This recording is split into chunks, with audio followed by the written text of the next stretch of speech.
Hi, this is Austin Wintory, and I'm very gratefully here for another quarantine edition of the Game Maker's Notebook.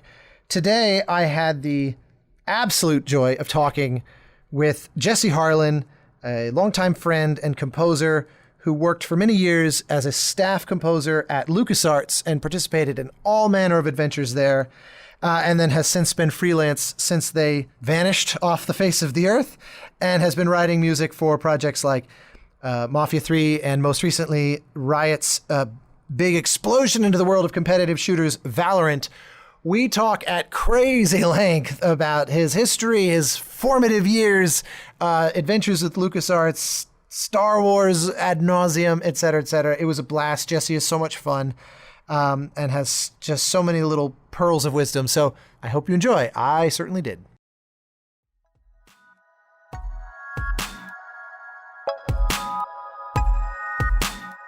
Welcome to the Game Maker's Notebook, a podcast featuring a series of in-depth one-on-one conversations between game makers providing a thoughtful, intimate perspective on the business and craft of interactive entertainment. The Game Maker's Notebook is presented by the Academy of Interactive Arts and Sciences, a member-driven organization dedicated to the recognition and advancement of interactive entertainment.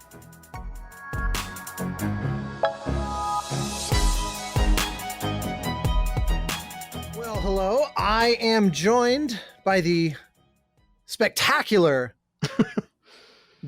Don't laugh at my... What an incredibly horrible start we're off to. The spectacular, I say unapologetically, Jesse Harlin. Now, before I let you say one word, I am going to say that I am sitting here. Well, so here's the funny thing. Actually, I take it back. I will let you say a word. Hello, Jesse. How are you doing? Hello.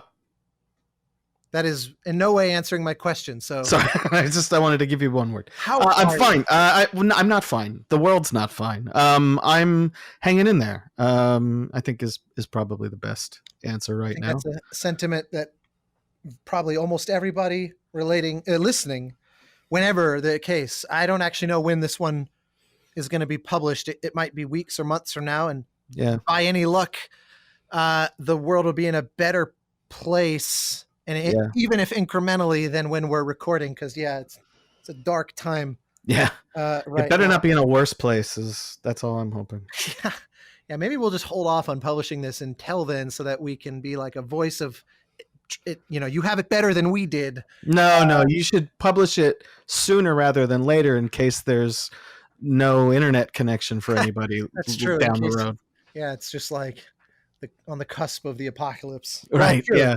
Well, in that case, we'll get right into it. So there's two things that were burning in my mind to say up front, because you are one of those figures in our expanded game audio community that has you have a unique role in that. A couple years ago, actually not even, I think last summer, I did a panel with a handful of our friends and colleagues I think it was a kind of an offshoot of E3, and it was sort of, like the soundtracks of your games panel 101, whatever. It was kind of a general audience thing where we talked about game music from a super high level, very general, non-technical kind of perspective. Mm-hmm. And so the first question, inevitably, how did you get started in games? And I think there were 5 of us on the panel, and Gareth Coker was on the panel, and he was the only one whose story didn't begin with how somehow you were at the onset of their career. Because it was literally Panka, Gordy Hab, and Will Roger, all of whom attribute the beginnings of their career to you. And then my own, which is, probably more than you realize, is that when I was in school in the USC program that you also went to, the sort of media music education graduate program, I remember during my first ever GDC, essentially sneaking away from school for a week and coming up to San Francisco and running into, like at the airport, Brian King, who was the head of the program. And we realized we kind of caught each other playing hooky. And so there was like this mutual understanding of, like, well, I won't tell if you won't tell. And he goes, I'm actually going to go visit a former student at his new job, newish. And let me see if you can come. I don't even know if you remember this. I absolutely remember it. Well, I never like to assume, because I was like, I knew nothing. I was such a little like bright-eyed idiot. But being able to go, so to this day, I'm sitting here drinking coffee, literally right now, from a Java the Hutt coffee mug that was bought in the like employee secret gift shop at LucasArts. Right. So as backstory, Jesse was a star alumni of the program because he graduated USC and then goes and gets like a job as a staff composer at one of the epicenters of creativity, I would argue. Certainly for me as a diehard obsessor with the LucasArts games of the 90s, the Tim Schafer, Ron Gilbert, Clint Bajakian, Peter McConnell, like that legacy, that's what I grew up on. Right. And so to me, whatever the current incarnation of that at the time was, it's like the Holy Land for me. So being able to go and visit you while still a student and get my little, I got a coffee mug on the tour of Lucasfilm and LucasArts and ILM, courtesy of Jesse Harlin. That was a formative, holy shit, this career is possible and full of amazing people kind of moment. So I throw my own hat in that ring of people to whom I felt a debt of gratitude. So with all of that as the backdrop, because you really are a lot of people's, you're like in certain ways, you're like the Shirley Walker, where there's a lot of composer. For people that aren't familiar, Shirley Walker was this composer that is sort of responsible in a non-trivial way for contributing to the ultimate long-term success of like Hans Zimmer and Danny Elfman and innumerable others. And I see you in a similar route, like very accomplished, but also very enabling of colleagues. That's a measure. I don't know if I could I don't know if anyone could say a nicer compliment. I really just facts, man. I'm really not trying to I don't think I'm saying anything inaccurate or like complimentary or meant to flatter. It's just true. It was a funny moment because I don't even know. I mean, probably Will and Gordy knew that about each other, but I don't know that we all broadly knew we had you so kind of meaningfully in common when we were at that panel and everybody, because the joke was Gareth, we're all look at him and we're like, just get out of here. Like this is basically a Jesse panel now. Well, just give him my number and Yeah, that's true. His career needs a shot in the arm. And I figure you could be the nice source of that. It's true, man. It's just, you're a well-loved guy in this community and have been for a long time. That's really nice to hear. Our career is a weird one. Being a composer is a weird job. And it's a very isolating job. And so, your career fluctuates, and there's moments where you feel like you're being really successful. And then there's moments where you feel like you're, forgotten about. Yeah.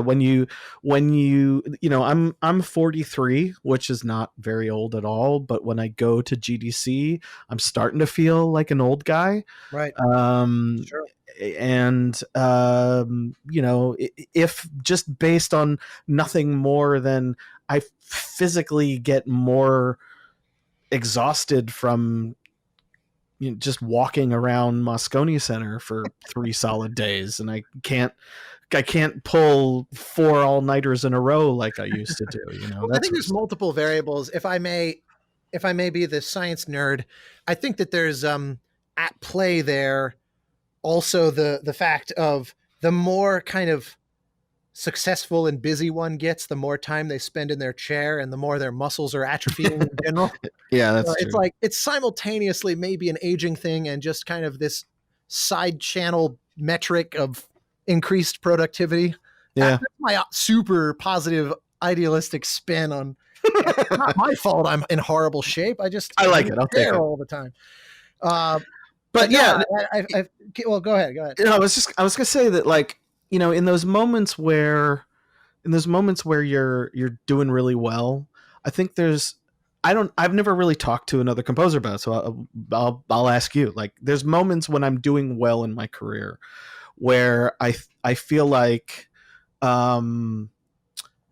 like, I have these moments of feeling as if, maybe I'll end up being like a John Williams kind of guy down the line, where I'll have worked for, 60 years in the industry and be successful, and people will know my name, and I'll have made a mark on the industry, and not that I'm like in it for fame, but like, you write and you throw yourself into all these projects, and you want people to at least hear your stuff, and you want to, yeah, of course, if people enjoy it, you want them to know that you're the one that wrote it, so that they, you like knowing that people enjoy your stuff. But then there's other times where your things are maybe not going well in your career, or not even that they're not going well, but maybe you just have a down stretch where you don't have any work for like 6 months at a time, and those moments can always be tough because you don't know if that period of time is going to end. Yeah. Well, there's no guarantees. It's not like, I know this is rough, but at least every 6 months, that reliable thing always comes back and puts food on the table. Like, there's just this, it's always an unknown. The horizon is permanently a question mark. Right. I'm before I went freelance, I never understood how incredibly appropriate the feast and famine analogy is, because it's not about, oh, I'm kind of busy, and oh, I don't have much going on. It's feast is always, I have so much that I can't possibly handle it all myself. I don't know what I'm going to do. It is overwhelming. And famine is, there's nothing, and is this going to be the end of me? So anyway, when you get into those famine periods of time, and now you're not thinking, boy, I hope one day I'll be a John Williams or a Jerry Goldsmith sort of composer figure in the industry, then you just start hoping, like, oh, well, maybe if I'm lucky, I'll end up being like a Bruce Broughton kind of figure who does a lot of work, but maybe nobody outside of the film world really knows his name and knows what he does, but he does work and is able to have a long, happy career. Well, and Bruce is a specifically interesting one because he's within the industry very revered. Yeah. And so he's got this very kind of asymmetric profile where, other than like, kids plus or minus approximately our age who grew up on like Rescuers Down Under or Harry and the Hendersons or something, other than a few of those, or even like the young Sherlock Holmes, of the early 80s, he's one of those that is almost entirely unknown to the kind of broader public, in contrast to a Williams or a Zimmer or an Elfman. Right. But internally to like our world, you'd be hard pressed to find people that are held up in a higher degree. The one that for me keeps me up at night, because I've been through exactly what you're describing, and that, when things are great, your brain sometimes will fantasize about how high can this go? What's the best way this can play out?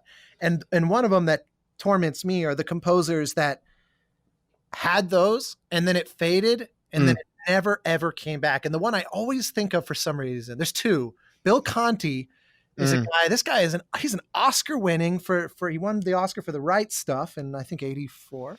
And like, he wrote one of the most iconic scores of all time, fucking Rocky films. Right. And yeah. I love that you go to that one. I love there's three. I'm from Philly, so well, there you go. Yeah, to the choir on that one. Yeah. So here you have a composer who is like, he made a legitimate mark on culture with that. But he couldn't, and it's not like he's dead. He's probably, if someone came to him and said, we'd like for you to do the next Avengers film or something, I assume, I don't know, obviously I don't only met him a time or two. I don't know him personally, really, but I would assume he'd jump at the chance. But he's one of those people that it seems like is just not really working anymore. Yeah. And you think, how can that be? You know, because at one point in time, there wasn't a bigger name in the world than Bill Conti. Mm-hmm. And that's the one that I always think, like, as soon as something comes out and goes well, I think, is this like the dividing line? And from here forward, I become like the later Bill Conti, you know? And that's the one that, you know, in my more vulnerable, darker moments, I work, because, you know, things can seem really great, and it's like this portent of it crashing to come still. Yeah. So, you know, if I could be known as a Shirley Walker kind of figure, I am extraordinarily happy with that. I will take that. Well, in many respects, I would argue you've actually surpassed Shirley, with all due respect to her legacy, which is like, will forever be attached. For those unaware, Shirley Walker is the first woman to ever score a major Hollywood actual studio film, which was Memoirs of an Invisible Man, starring the amazing Billy Zane. But she was a no joke composer, most famously, of course, for the Batman animated series that she was the just amazing composer. And score like Batman Mask of the Phantasm is just, it's just an objectively fucking great piece of music. Right. And not to mention that she also mentored a number of composers that are still quite busy and active today, especially in animation, because of that, you know, just the TV grind. She had to have a little bit of a team, and all those folks are still thriving. So yeah, like, but her solo composing career outside of those, like the kind of the most famous thing she would have been known for was the first 3 or so of the Final Destination movies, which are kind of culty, you know, that's like it's not, those aren't Oscar movies, you know, which is not meant to be judgments of them. It's just, it could easily be an indictment of the Academy for not taking them seriously. I don't know. It doesn't matter. The point is, she is perhaps best remembered as somebody who was, while a great composer, also extremely generous in her facilitation and fostering of other people's careers. Yeah. You really have achieved a lot, though, as a composer and the fostering and facilitating parts. That's why, in a way, you've kind of surpassed her, because your career is one to be reckoned with, completely independent of how many people feel like they owe you theirs, which is pretty amazing. So, yeah, you know what feels really nice right now is not all the accolades, because it's very nice of you to say those, but what feels really nice about this conversation right now is knowing that this morning I was mentoring a young composer who reached out to me by way of Facebook, and she was asking me, you know, like, I just graduated, I'm looking to get into the industry. Is there any chance we could chat about what you think next steps should be for me? And I spent, I don't know, hour and a half, 2 hours just giving her advice. And very you of you. Yeah. Well, it's nice to have a reputation for helping people. Well, you know, it's one of those that a lot of good comes from it, in calculable and incalculable ways, I would argue. But why don't we, just because I always like to do a little bit of almost like housekeeping in a way, just the general before LucasArts. Yeah. You know, just give me kind of the snapshot of growing up. You said Philly. Where did the composing side of music, did you start as a musician that then realized I like writing? Were you composing right out of the gate? And then when did it become something that was serious enough to go after a place like USC to you know, to study it as a pathway to professional work? Sure. So my parents were both very encouraging of the arts. My mom loves the arts, but feels as if she can't do it, but likes to facilitate it in other people. So when I was little, she signed me up for dance classes, and she signed me up for. Please, God, tell me that video of Jesse dance recitals and stuff exists. So, all right, I'm going to pause the "this is your life" part of it to let you know that, and some people know this, some people don't. But where'd you grow up, Austin? Denver. Okay. So there is I don't know if they're so prevalent in the West as they are in the East, but there's a lot of amusement parks back east. Oh, yeah. And when I was 21, I think, 21, I was going to school in England for my undergrad, and I came back to the States. I had a summer to do who knows what with. And I needed to get a job, and a friend of mine was working at Dorney Park in just outside Allentown, Pennsylvania. And he said that they might need a musician, and I'm a singer by training in terms of my instrument. And long story short, I got a job for a summer as a singer and dancer, doing the main stage show at the center stage at Dorney Park, where I was performing hits of the 60s and 70s while wearing white vinyl bell bottoms and a skin tight stretched turquoise sequin shirt. Well, please, the love of God, tell me that video exists. I don't care about the recitals anymore. Nope. It doesn't exist. All right. Well, the next question: there is photographic evidence of it, but not video. Well, okay. So then, what would it take for a revival? I will book a stage. Yeah, that's not going to happen. I have. It's funny because being a singer, I am used to being in performances, and I did a lot of theater when I was in my teens and when I was a kid, and musical theater, and played in bands and lots of bands once I got to like college. But one thing I've never had a head for is memorization of lyrics. And my problem is that I frequently get the verses scrambled up in my head, and I'll just sing the wrong verse at like, verse 2 will replace verse 1 and that sort of thing. That's especially funny to think about in a musical theater context where like it's narrative, there's actually supposed to be like a plot unfolding. Yeah, exactly. So I can remember when I was performing at Dorney Park, and I went out on stage and I forgot the lyrics to I Feel Good by James Brown. And for whatever reason, lyrics too. What's that? And they're pretty complicated. Like, well, I started singing the second verse instead of the first verse, and afterwards I got called back into the like performance manager's office, and he was like, "Look, you cannot just make up words when you're out there. You've got to. These are songs, and they've got lyrics, and you've got to do them." And I was like, "No. I didn't make them up.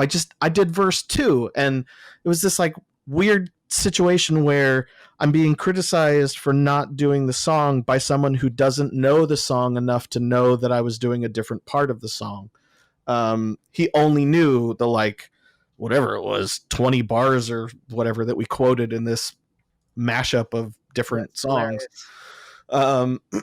So good times. We used to, when in between shows, we set up an Atari 2600 backstage, and so we'd go out and we'd perform on the main stage, do the whole big crazy thing. I'd do the Running Man, all kinds of stuff, and then we'd come back stage and have Cubert tournaments between all of the dancers and singers and myself.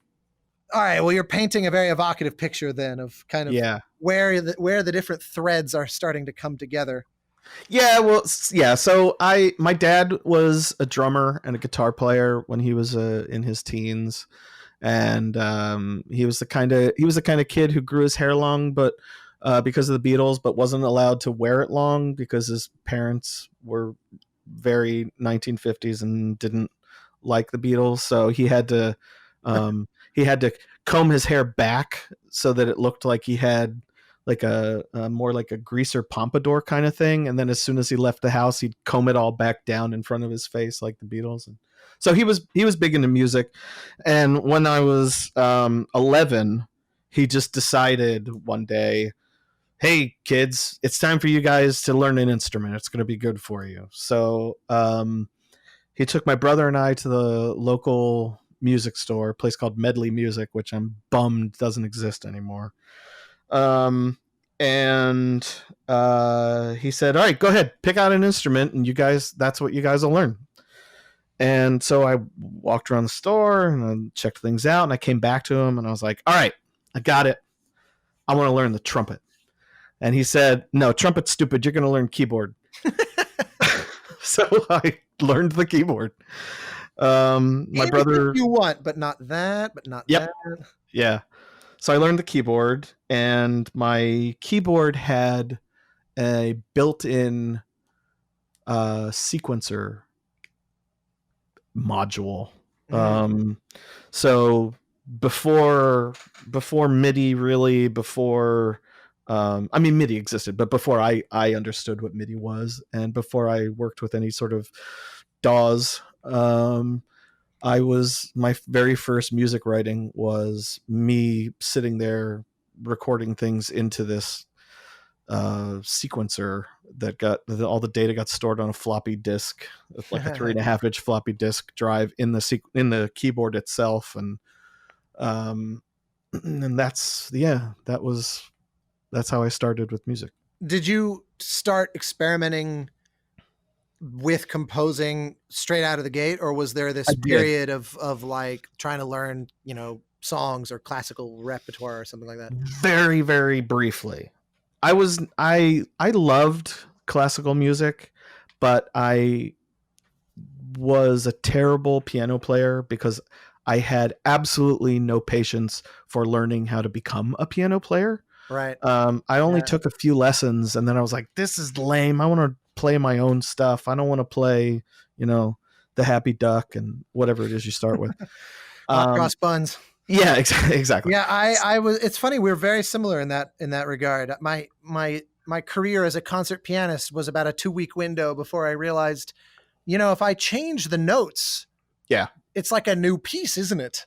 And like very quickly started dabbling with, well, what if if we make all the flats into naturals, or what, like, just without knowing a thing about what I was doing from any kind of theoretical standpoint, it was just tinkering, and very quickly realizing you had departed from the original and going, I like that feeling. Yeah, exactly.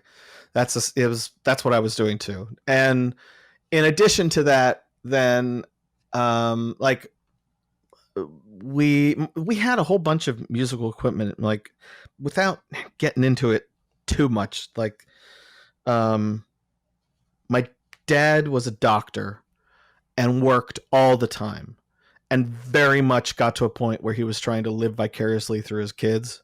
So like, he had wanted to have a band and be a musician when he was a kid, but that didn't work out. So when he had kids, suddenly he would do these things where he'd like not be around a lot because he'd be working. And then one weekend he'd just be like, all right, we're going to the music store. Let's go get a bunch of stuff. And so we'd come home with microphones and mic stands and an 8-track and all this stuff. And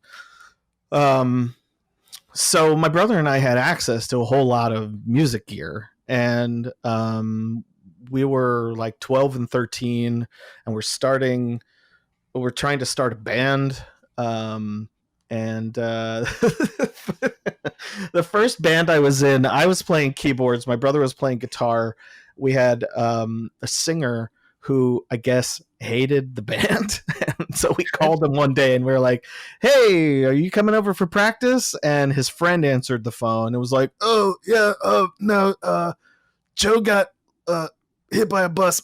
And then hung up the phone, and that was it. That's how we lost our singer for our band. So there've been less classy exits from bands. So. Yeah, that's true. But what happened is one day I was like cleaning up the music room, we called it, down in our basement, and nobody was home, and I put on Aerosmith's Permanent Vacation on the CD player, and I'm singing along to it, and I didn't know it, but all the gear was on when I turned on the CD player. I happened to turn everything on, and the mixer desk and everything, and so the microphones were picking me up singing, even though I was just like straightening up cables and that sort of thing. So I'm down there and I'm singing along to this thing, and all of a sudden there's like this elephant herd stomping of footsteps, and it's my brother and my dad, and they come tearing ass down the stairs, and I'm like, what is that? Who's singing just now? And I'm like, what? And they said, we just heard this incredible singing right now. Who is that? Is that you? What are you listening to? I was like, oh, well, it's Aerosmith, but yeah, I was singing too. And they figured out that it was me. And so they're like, you're really good. And I mean, I was 13 and I didn't know anything, but the beginning of it was there. And so I started taking voice lessons, and that became my main instrument. And I sang for years, probably spent about 10 years studying voice and all through college, and playing in all kinds of different bands, punk bands and rock bands, prog rock bands, jazz bands, you name it, classical choirs, musical theater, all that stuff. So knowing that you were a gamer in the backdrop of all that, at what point did those wires cross for you? College. I went to college, and prior to college, you weren't sort of fantasizing about scoring games, like it just was off your radar, despite playing games and being sort of a budding young composer. I had the my mom is very fond of making mention of it now, that she hated video game music. I would play video games. This is the 1980s. Every household was lucky if they had 2 TVs. Most households had 1 TV. So right. I would take over the house TV to play Mega Man on the NES, and she just hated the music from it. And my dad hated the music from it. And they hated the fact that the music was short loops that would just play and play and play. And so, my mom now likes to say that she repeatedly would tell me, video games are a complete waste of your time. I don't know why you're so into them. You are not going to make a living doing this. You're wasting your time. I wish you would do something else with it. And so now I'm a, successful game composer. Yeah, so, exactly. Sure. Yeah, exactly. But what happened is I was in college, and I was one of the kinds of people that when I went to college, I knew exactly what I wanted to do. I wanted to, I had the college guide for, the student information guidebook. Again, it's 1994, so nothing's on the internet yet. So they had these physical printed guidebooks, and you could read through it and pick out what courses you wanted.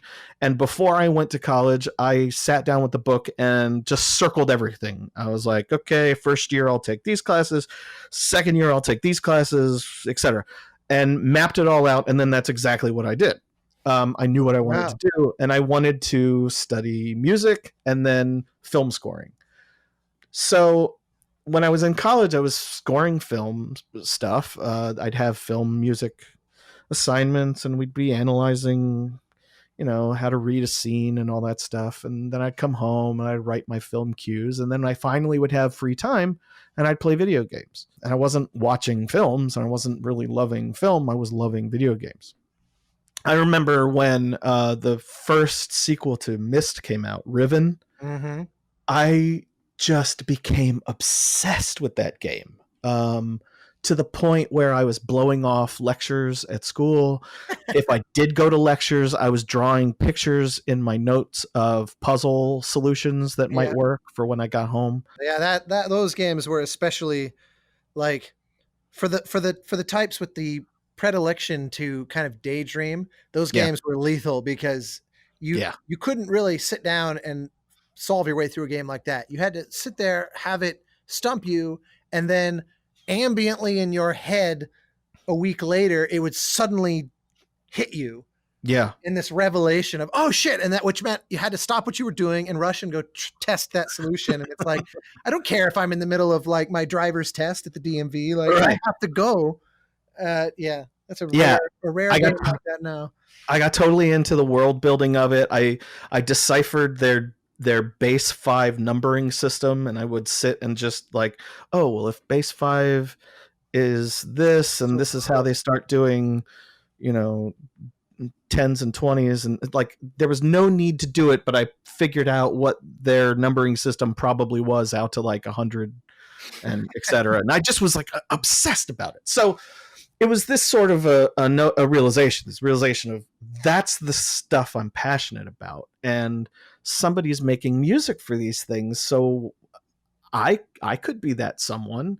What I didn't know at the time, and it blows my mind 20 years later, was that at the time I'm thinking, I gotta get in there and do this. It had barely been done yet at the level that I wanted to do it at. This was all contemporaneously quite fresh. Right. Nobody had any idea at a collegiate level anything about it. And I mean, they didn't even a few years later when I was there, it was still broadly, unknown. Yeah. And so, I didn't know at the time that nobody knew how to give me any answers.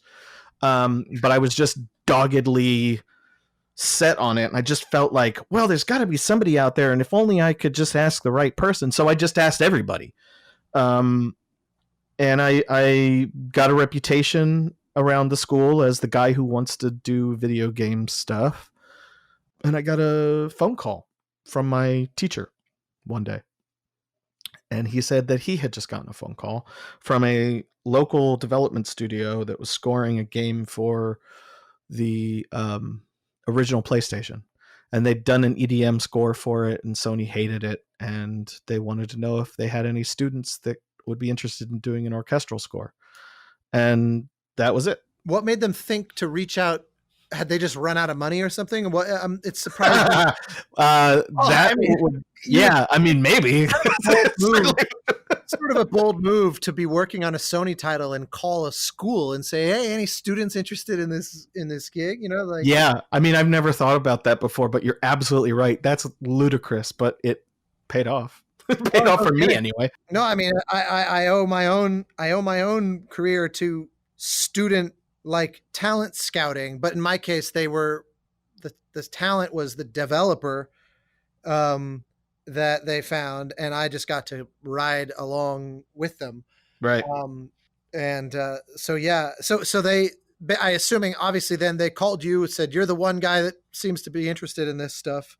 Two guys, me and one other dude, a guy named Paul Stroud, and we both scored the game together. And I have a feeling that when they said to us, we'd like both of you to score the game, that they maybe meant something different than how we understood it. We thought they probably meant you take these cues and you take these cues and split the score up and you guys score the game. Right. Paul and I knew so little about everything at that point that we were like, oh, we got to score together. All right, well, okay. I then lived at Paul's place for the next few months, and we would literally go like, all right, here, I wrote 16 bars of this cue, now it's your turn. And we would switch into the chair in front of the computer, and the next guy would write the next chunk of the same song, and then he'd be like, all right, I'm done, now you. And that's how we wrote the score for the first game I ever worked on. That's so hard for me to imagine. Every time I've ever tried something like that, it's proven to be incredibly difficult. It was amazing. Paul had a very different way of approaching orchestration and everything. In fact, it's funny because the very first time, I think Paul and I think we first tried to do it separately. And I can remember the very first piece of music that I wrote for the game. I played it for my brother. He and I shared an apartment. And I played it for my brother. I was like, what do you think?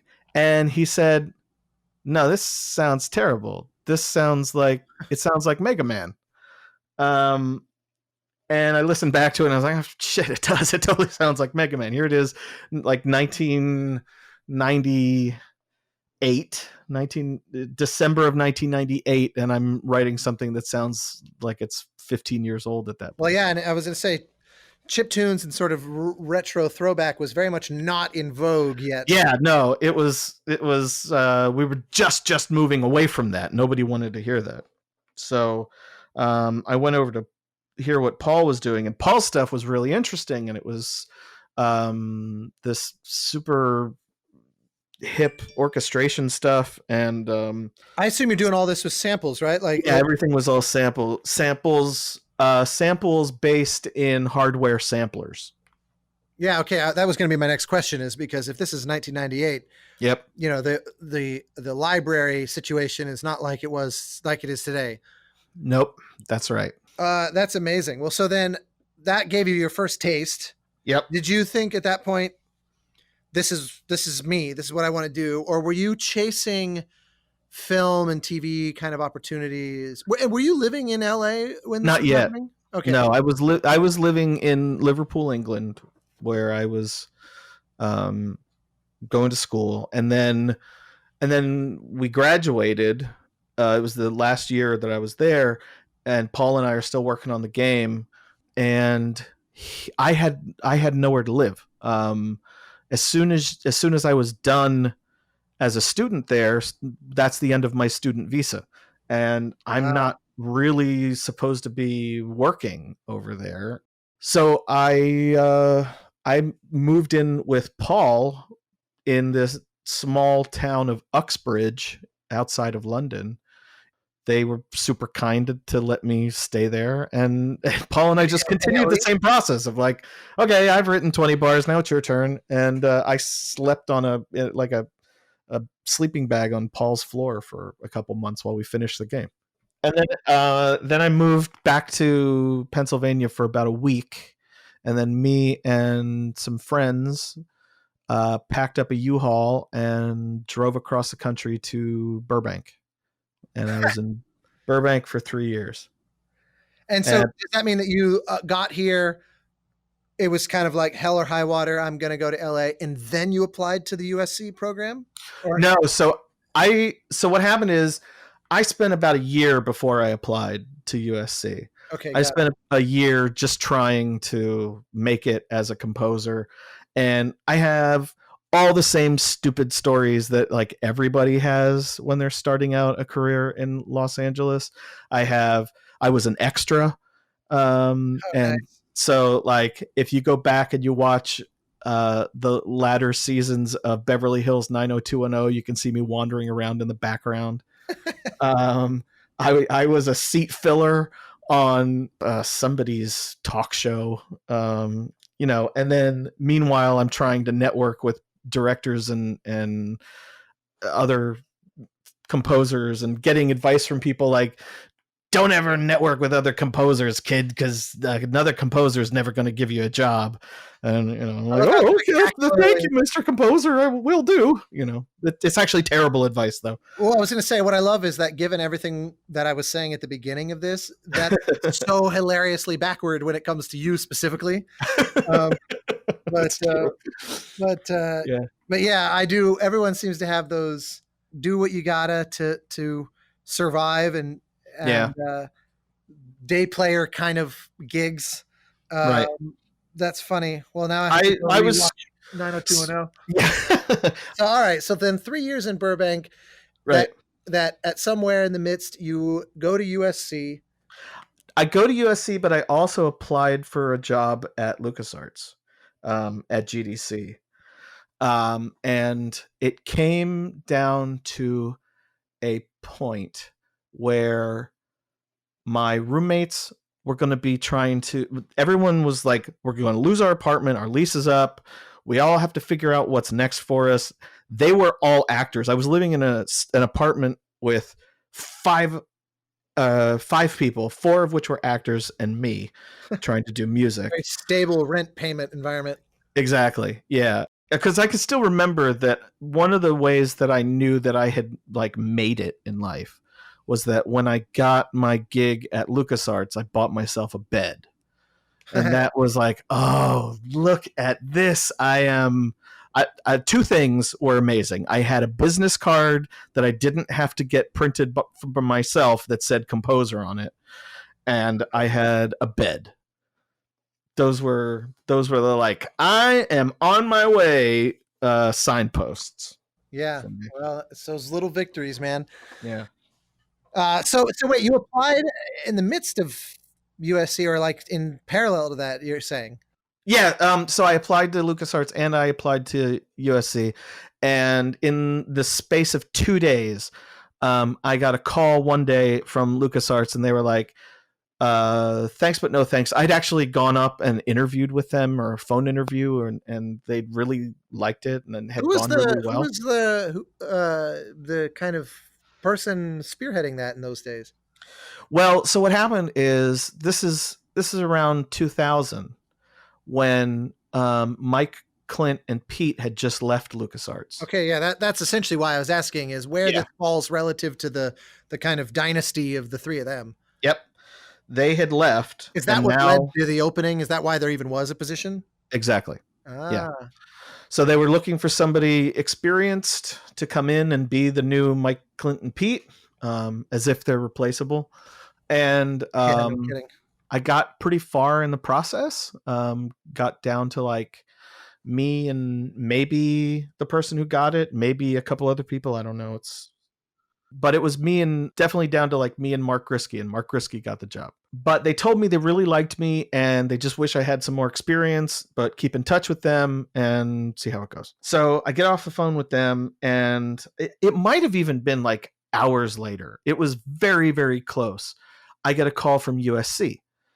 And I called USC. That's what it was. It was right after that because I was like, God damn, I need to know what's going on with my life. I don't know if I'm going to be like, do I leave this apartment? Do I move away from Los Angeles? Like, what is happening? So I got off the phone with LucasArts and mustered up the courage eventually, relatively soon after, to call USC. And I was like, look, I applied for this graduate program and I haven't heard anything and I'm really wanting to know. And the person on the other end of the phone, with absolutely like the perfect amount of disinterest in the fact that this is a life-changing phone call, their tone of voice is just like, whatever, you're my 17th dream I'm gonna crush or make today, whatever. It's the in Monsters Inc. the like, hello. Exactly. That's exactly. Yeah, it's Roz. Yeah. Yeah. I'm watching you, Wazowski. Yeah. Exactly. So I call Roz, and Roz asked me one question. She says to me, "If you get in, are you gonna be able to pay for it?"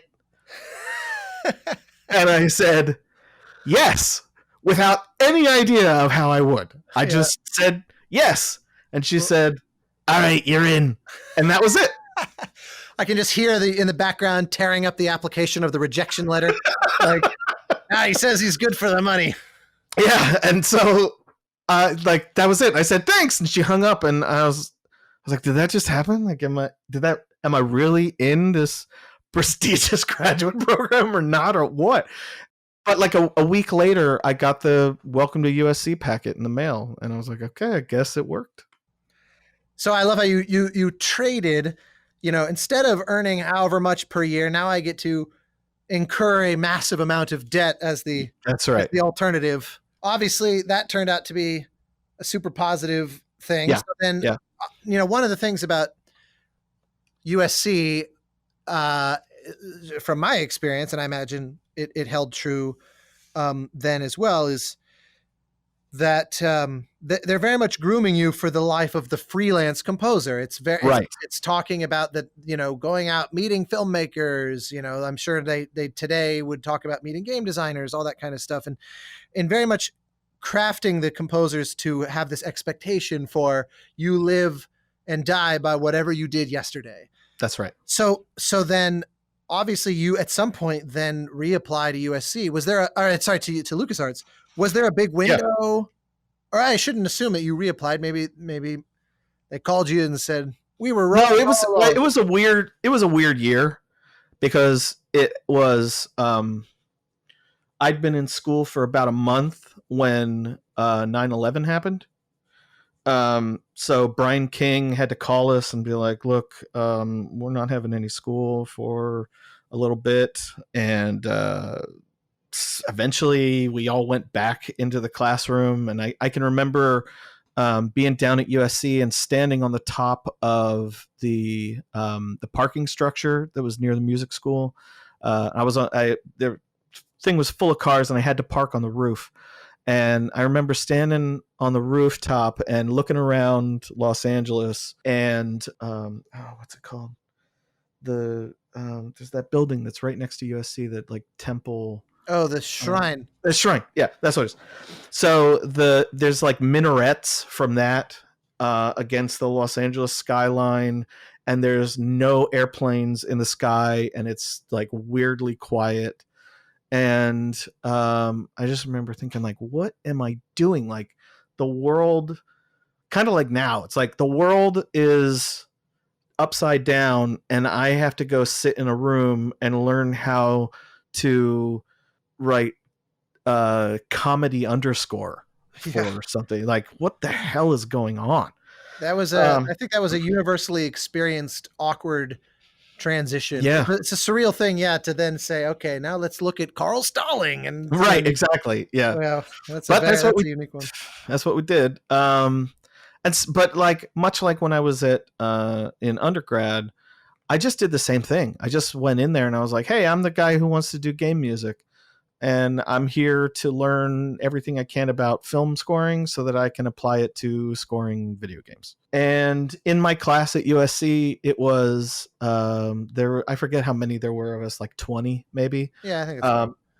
But Gordy Hab and Bear McCreary and I were all in the same class. I didn't realize you and Bear were classmates. Yeah. That means that now with you, I've got like the royal flush of. Oh, yeah.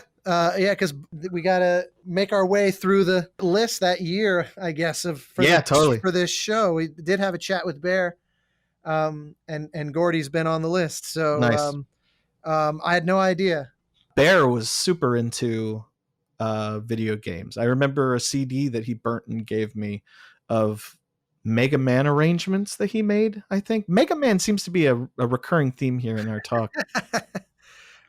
So, all right. So then, obviously you're learning the craft, but with this specific agenda. So then at what point did you, because in those days, I would imagine freelance game composing was not much of a thing yet. It was because it was barely a thing when I was a student a few years later. Right.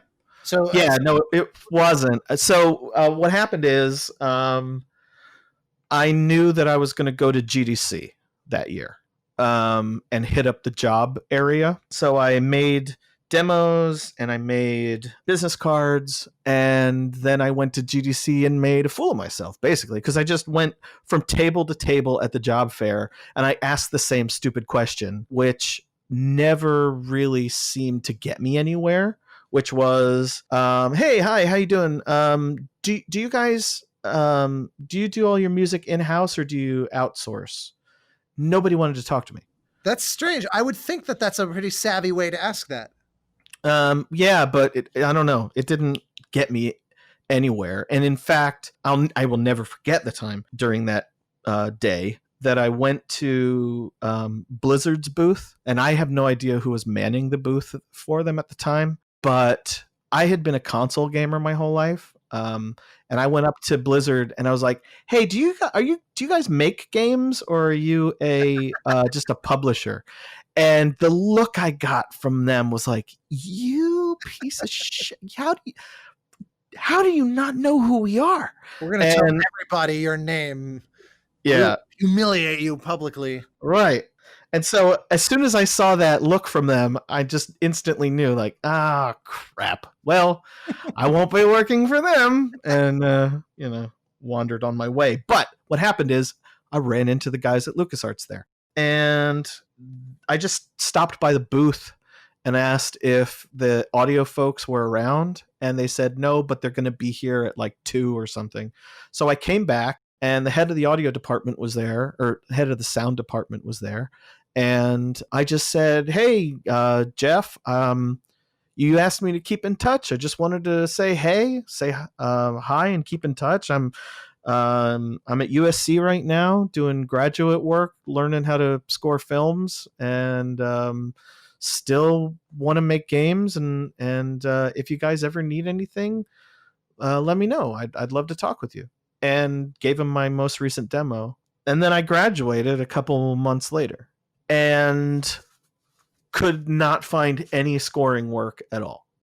And bills were starting to be due, and I was paying things on credit cards in order to just like eat a loaf of bread every 2 days.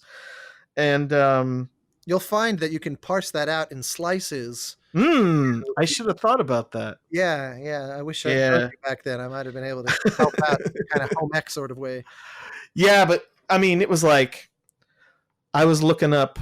I remember looking up on the internet at one point leather tooling so that I could put additional holes in my belt because I was like literally a starving musician. Wow, that is what a sign. Yeah, and I ended up. I'm glad that we got here because this brings me back to the other amazing, like the story about the like, can you pay for it? That kind of thing. The other lady on the phone that made an amazing, life-changing thing. So I just start blanketing the world with trying to find a job, and I went to Target. And I did an interview with the manager of Target because they needed someone to move boxes in like Target asking if they needed music. No, or if it's all freelance. Yeah. No. I interviewed for the guy who was like, I need people to show up at midnight and unload boxes from shipping trucks and stuff. And he just had this like very kind, pitying look on his face. And he said to me, look, you're so overqualified for this job, and I can't hire you because you're going to be miserable doing it. And I said to him, yeah, but I need groceries and rent, and I just don't have it. And he said to me, I wish I could help you, but you're going to find something better somewhere else. And I don't want you to be stuck here. And I walked away from there super bummed out because I just needed money, but it was definitely the right call on his part. He's like the seminary school teacher in Rudy. Yeah. He's like there to help, he's like, you need to be at Notre Dame, kid. That's right. Yeah.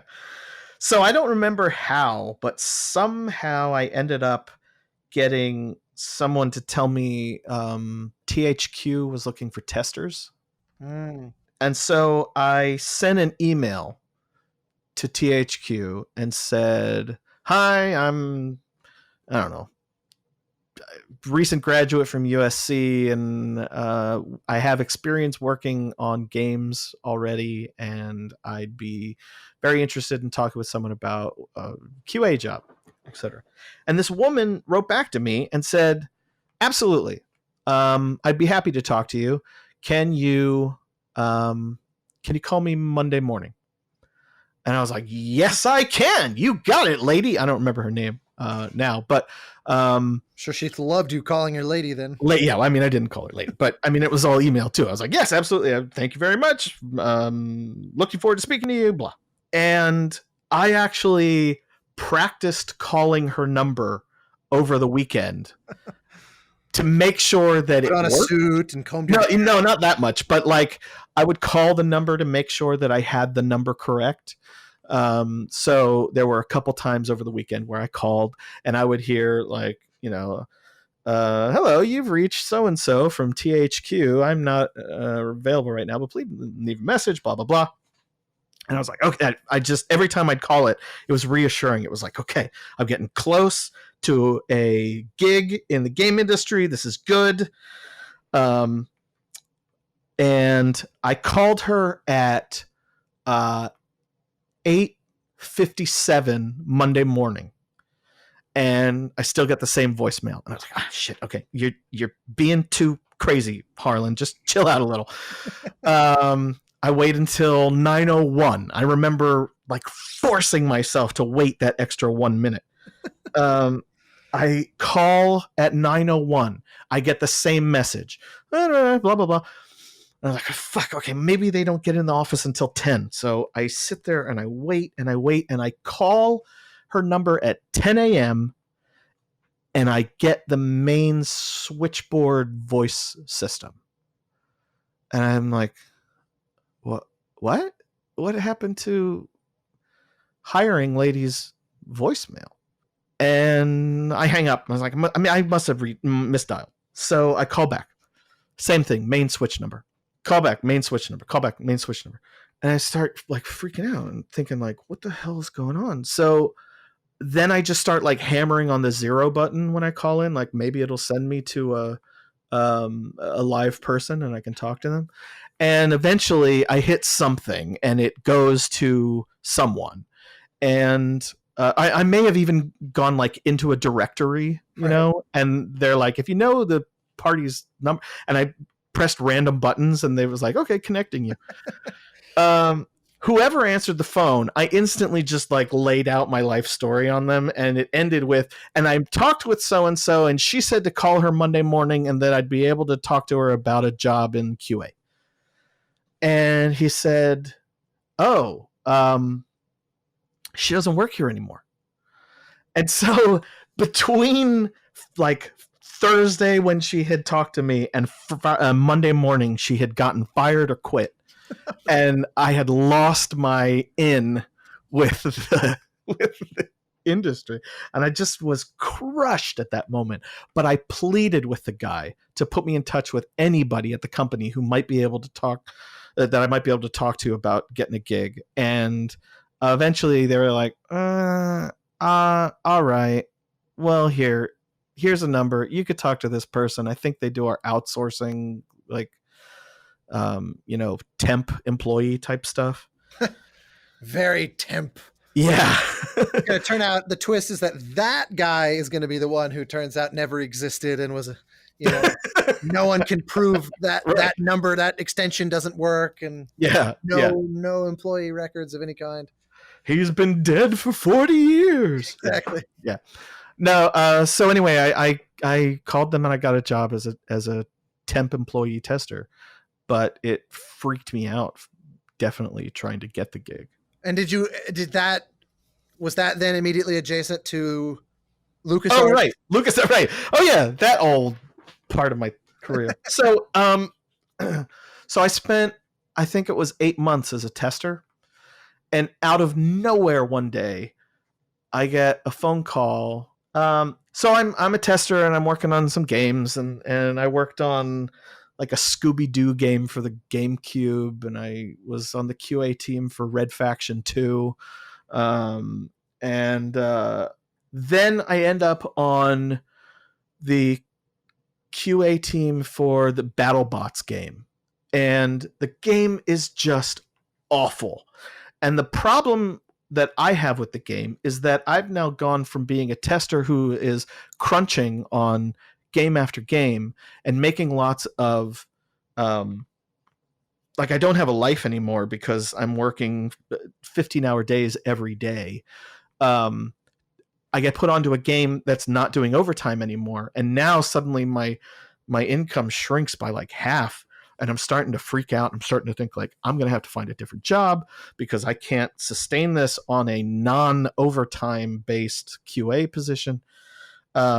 And right when I'm freaking out about it, I get a random email from Jeff Clement, the sound department head at LucasArts, and he says, "Hey, we're actually looking for a second composer. Any interest in talking to us about it?"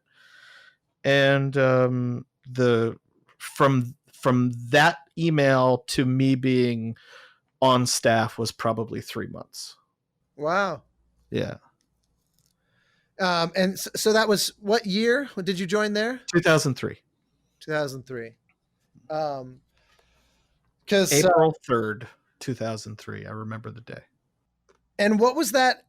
That obviously, because that was the goal. Normally we wouldn't spend so much time on these kind of, I guess, biographical stories, but it's just so informative. It's just so telling of what it can be like, because so many composers have their version of these kinds of highs and lows that, they're not talking to mysteriously dead for 40 years, right? THQ people or whatever. But in fact, the day I started at THQ, I got a phone call from another game developer. I'm like walking through orientation, and they called my cell phone, and I had applied.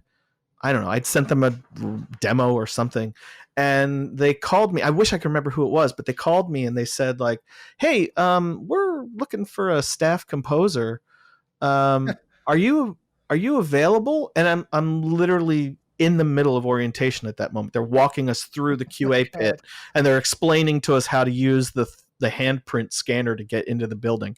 And I'm trying to talk quietly to them on the phone during this, and I remember saying to them, like, "Well, I'm actually in orientation at a new job right this second, but if you guys are interested in talking to me about a job being a composer, I'm way more interested in that. So if you like, I'd be happy to leave this and come down and interview with you guys if you're." Oh my God. And saying that freaked them out, I'm sure, because they were like, you know what? No, we're good, thanks. Why don't you just call us later? And then they would never return my call. God. The movie version of that is where the camera then widens and we become aware that the orientation has stopped, and the guy is like standing there looming next to you, like, "Would you like to, shall we wait more, Mr. Harlin?" Yeah, exactly. Yeah. And oh man, that's too funny. I don't actually give a shit about this orientation I'm at right now. I will abandon these people. Yeah. Oh my God, that's too. It's like being on a date and then like another date calling and being like, "I can bail out of this." Absolutely. Yeah, totally. Yeah. That's just so damn funny. Well, so let's dig into some of this time at LucasArts for a bit, because one of the you did such a wide variety of things there. I'm sure I don't even know 3/4 of it, but I will forever. Professional Jawa. What? Yeah. I was the voice of the Jawas in at least 2 different games. You utinied professionally? Professionally. Well, my favorite part was that I was the Jawas in The Force Unleashed. And there's even Jawas in that game. There were in the DLC. And we had to I went into this, like, they had all the Jawa stuff from the films that they could use as well, and they used a bunch of it. But because you could do things to the Jawas that didn't fit contextually with the recordings they already had, they needed someone else to make new Jawa sounds. And so one of my favorite things I did at LucasArts was the session where I got to record a suite of electrocuted Jawa sounds. Oh my God.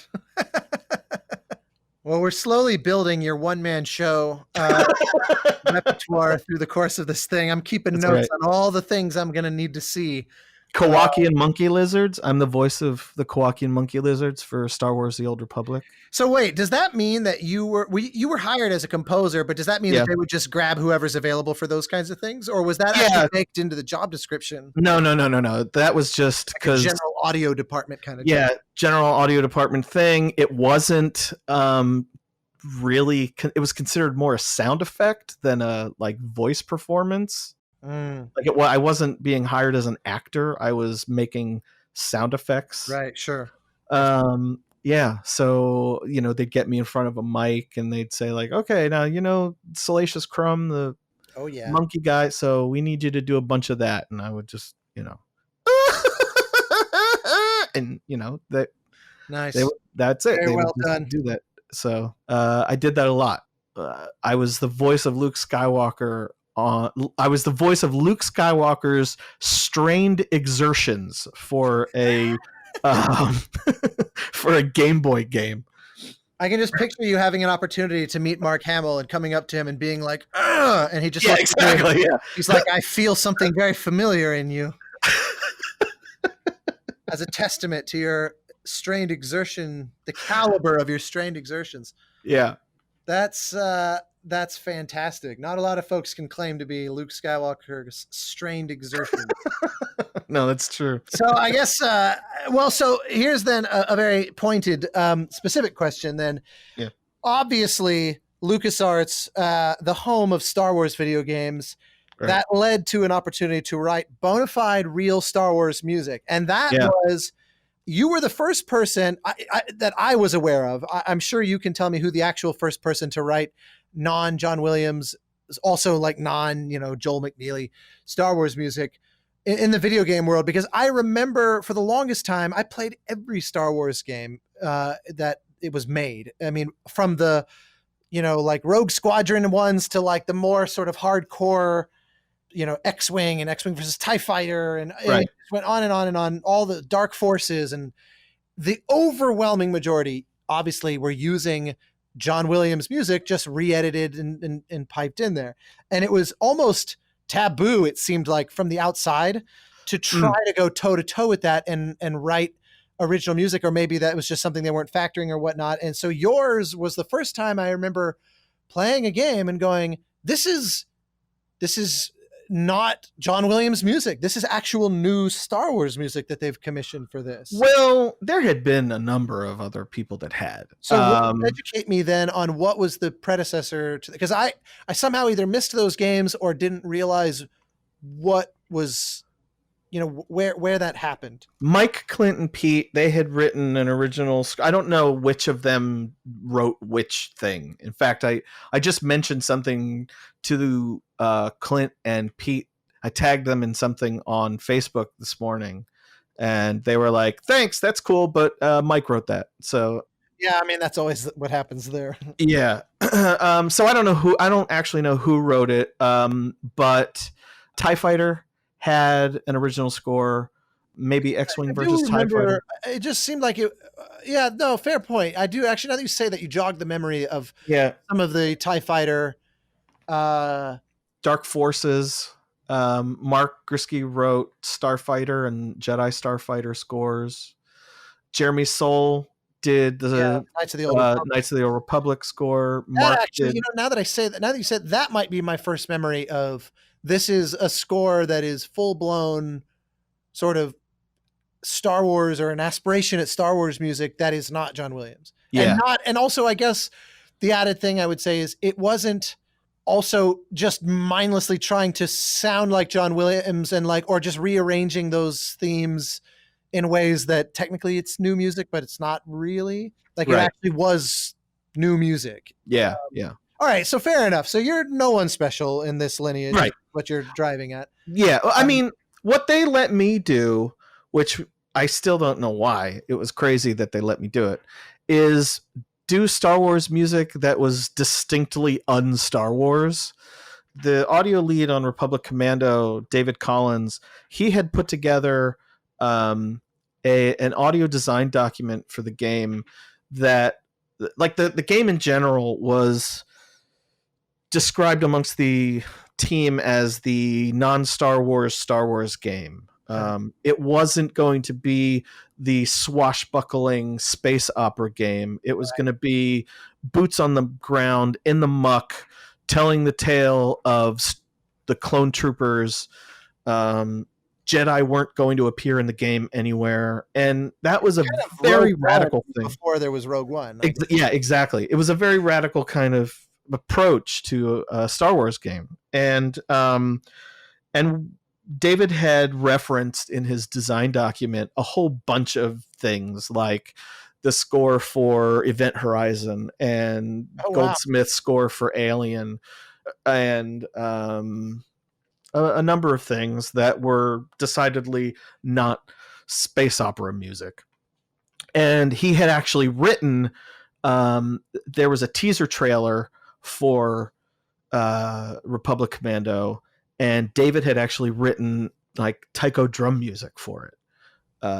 And it worked great. And so when I came onto the project, it was my first major thing that I was doing at LucasArts. It was my first main composition gig at LucasArts. I'd done a couple smaller things here and there. I was the music editor for all the cutscenes on Giacchino's Secret Weapons Over Normandy score. And I had been the music editor on a Mark Risky score for Gladius, and stuff like that. But Republic Commando was my first thing I was going to really write there. And because it was the game that was not going to be a Star Wars sounding game in many regards, there was initially zero Williams music in the game, and they didn't want me to reference any themes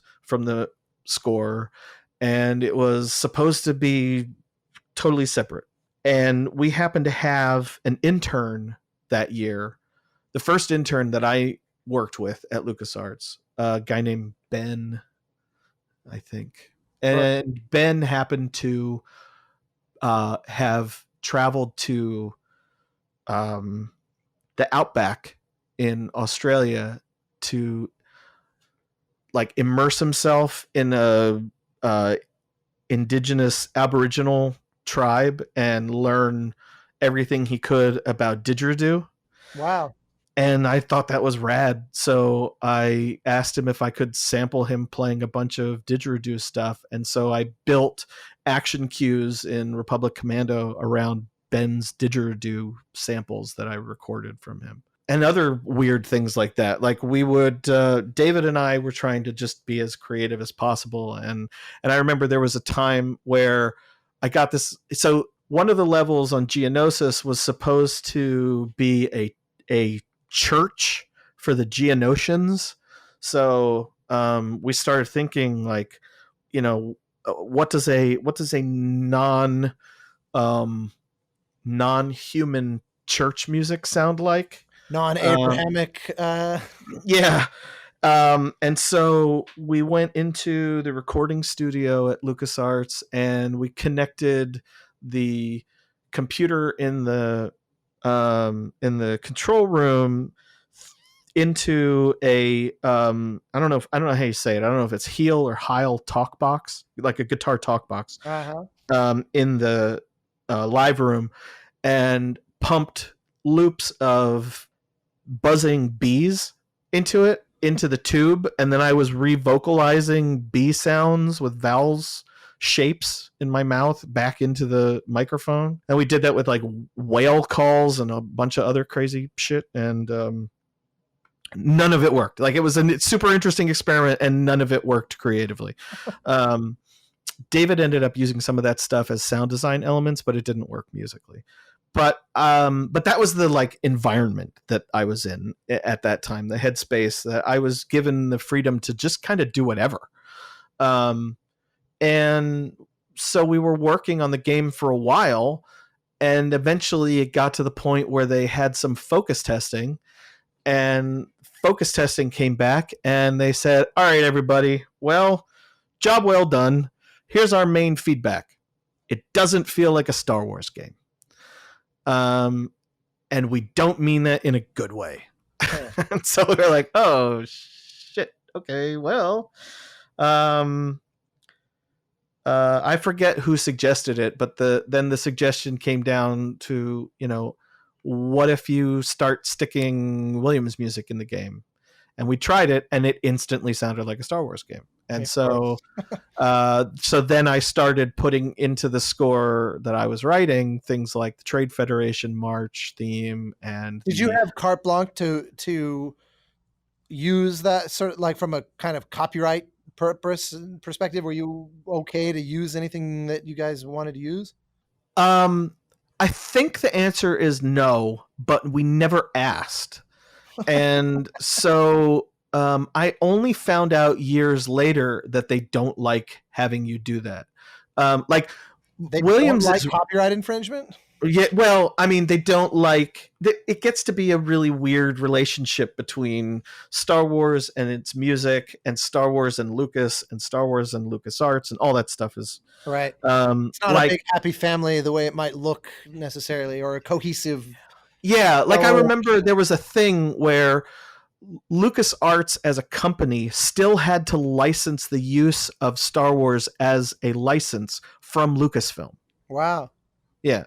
You know, as a total non sequitur off of that, but semi-related, I will never forget when the Android phone launched, like as a competitor. And I remember seeing in the fine print in the first TV commercials that I saw for it, it said Droid. Yep. Used by permission from Lucasfilm, and I had no idea that the word droid was literally a trademark or a copyright or whatever of frickin' Lucas. I blew my mind. I thought, and how crazy that they shelled out God knows how much because they wanted to brand their phone that way. Yeah, I'm positive that they also thought, like, I don't know for a fact. This is all conjecture on my part, but I feel like they got way too far down the road with the branding of everything being droid before someone was like, hey, wait a minute. That's not actually a thing we can use. That's even more hilarious. Yeah. So that makes sense that technically there isn't a standing license in place. So like, and one of the things that they hate, or like Williams people, I shouldn't say hate, but one of the things Williams people, I was told later, would never allow is remixing his music. So like we were never allowed to ask for Pro Tools sessions of like the orchestral sessions and whatnot, in a way that we could then remix his stuff. I did have Pro Tools sessions of his stuff from the prequels, but it was only so that I could bounce cues out in isolation. Meaning just so that you weren't literally like using the commercial soundtrack album in order to get the music into the game. Right. Which is exactly what we did anytime there was original trilogy music in a game. We didn't have Pro Tools sessions or anything or reel-to-reel tape or anything from that. It was just, you know, you want to go make a Star Wars game? Here's your music set, everybody. It turns out that it's just the soundtrack releases. Yeah. Exactly. And I would just, digitize it and edit it in Logic. It's funny because I think there's just this assumption that, especially I remember when I was, 21 or whatever, walking into those hallways, it feels like it's all connected. It feels like, wow, the archive through that door must be all the original tape masters of like the London Symphony sessions. And behind that door is, all the actual lightsabers. And to some extent, that's true. To some extent, it is true. But then to another extent, you've got like the closet behind our audio department coordinator's desk, where if you went in there, the bottom drawer of the filing cabinet had a bottle of tequila and some old plastic decorations from like a party from some long time ago, and a copy of the Shadows of the Empire soundtrack CD by Joel McNeely with a post-it note on it that says "Do not ever use this." So it was, it was, everything. It's an office like any other, I guess. Yeah, it just happens to be the office where they made Star Wars stuff. Yes. So I don't know if I've told this story anywhere else. Maybe, probably have. I don't know if I'm repeating myself. I'm getting old, but when we were working on the game version of Star Wars Episode 3, they let me go up to the ranch and watch a unfinished version of the film because I needed to see what was happening in terms of Williams' score. So the first time that I saw Ep 3 was actually with the temp score, which is pretty rad. And It's insane. I didn't even know they had temp scores because yeah, it's like I mean, it would make sense from an editorial perspective, I guess. But yeah, I mean, they're not focus testing a movie like that, I would think. no. But it was, but it was a temp score. And so, I'm sure it comes as like no surprise that like the immolation scene from F3 was all temped with adagio for strings, that sort of thing. Right, sure. The drums at the very beginning of was like some production library cue or something. It was like very not Star Wars sounding in terms of how it was produced. And so I was very interested to see that when it came around, Williams had done drums that kept the same spirit as the temp score, but were very different sounding in terms of its production and everything, and how he wrote, of course, too. But anyway, so like there was never more clear to me a moment of Star Wars is an amazing thing to so many people. And when I was 1 year old, I wanted to I made my mom call me Luke for a year when I was a kid. Like, not one, but when I was a kid, I made my mom call me Luke for a year, and she was like actually afraid that I'd forgotten what my name was and stuff. So it was all those strained exertion sounds you were making as a 1 year old that really. And I used to listen to the Empire Strikes Back album over and over and over again when I was a kid. And it's like, people obsess about Star Wars, but at Lucasfilm, it's a job. Nothing drove that home to me more than when I went to see Ep3 at the ranch, and somewhere in the middle of the film, somebody had fucked up and accidentally taped over about 8 minutes of the film with Judge Judy. Wow, you were watching like a VHS? VHS, yeah. That's so damn funny. What do you even do in a situation like that? Like, you obviously waited for 8 minutes to see if this was going to end. I did. I watched the whole thing, and I just sat there like my mouth open, astonished, That's completely appreciating the moment, aware of this is like a humbling moment of, because I had walked in there like, oh my God, I get to sit here myself, nobody else. I'm in a conference room at the ranch watching episode 3 before it's finished. Oh my God, I get to hear Williams' score, and then Judge Judy's in the middle. I love thinking about the person whose like job is presumably in the editorial department at Lucasfilm working on episode 3 that also thinks, I really, really need to see Judge Judy, but I don't have time right now to watch Judge Judy. I clearly have to wait till I'm off my Star Wars clock, and then I'm going to get in on that. Like the notion of taping it for later is even probably my favorite part of that whole story. That's just so damn funny.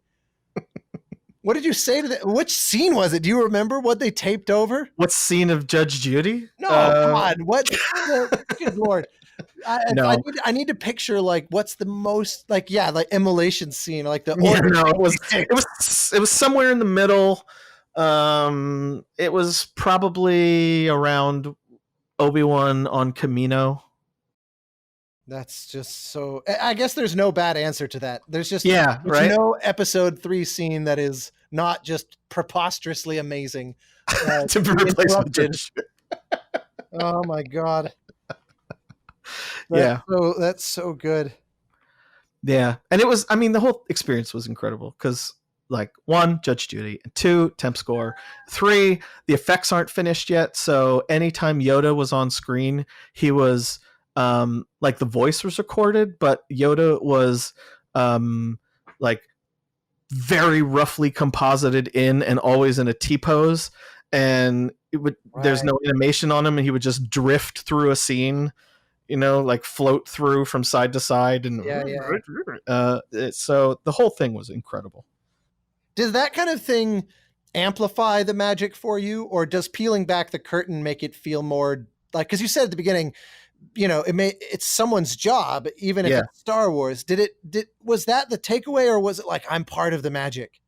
That event all made me feel like, and the magic is a corporation and everyone's doing their jobs, and it's awesome that we get there in the end and it feels magical to everybody, but wow, look at all the work that goes into this, and wow, look at how rough and unfinished a piece of art is before it's ready. And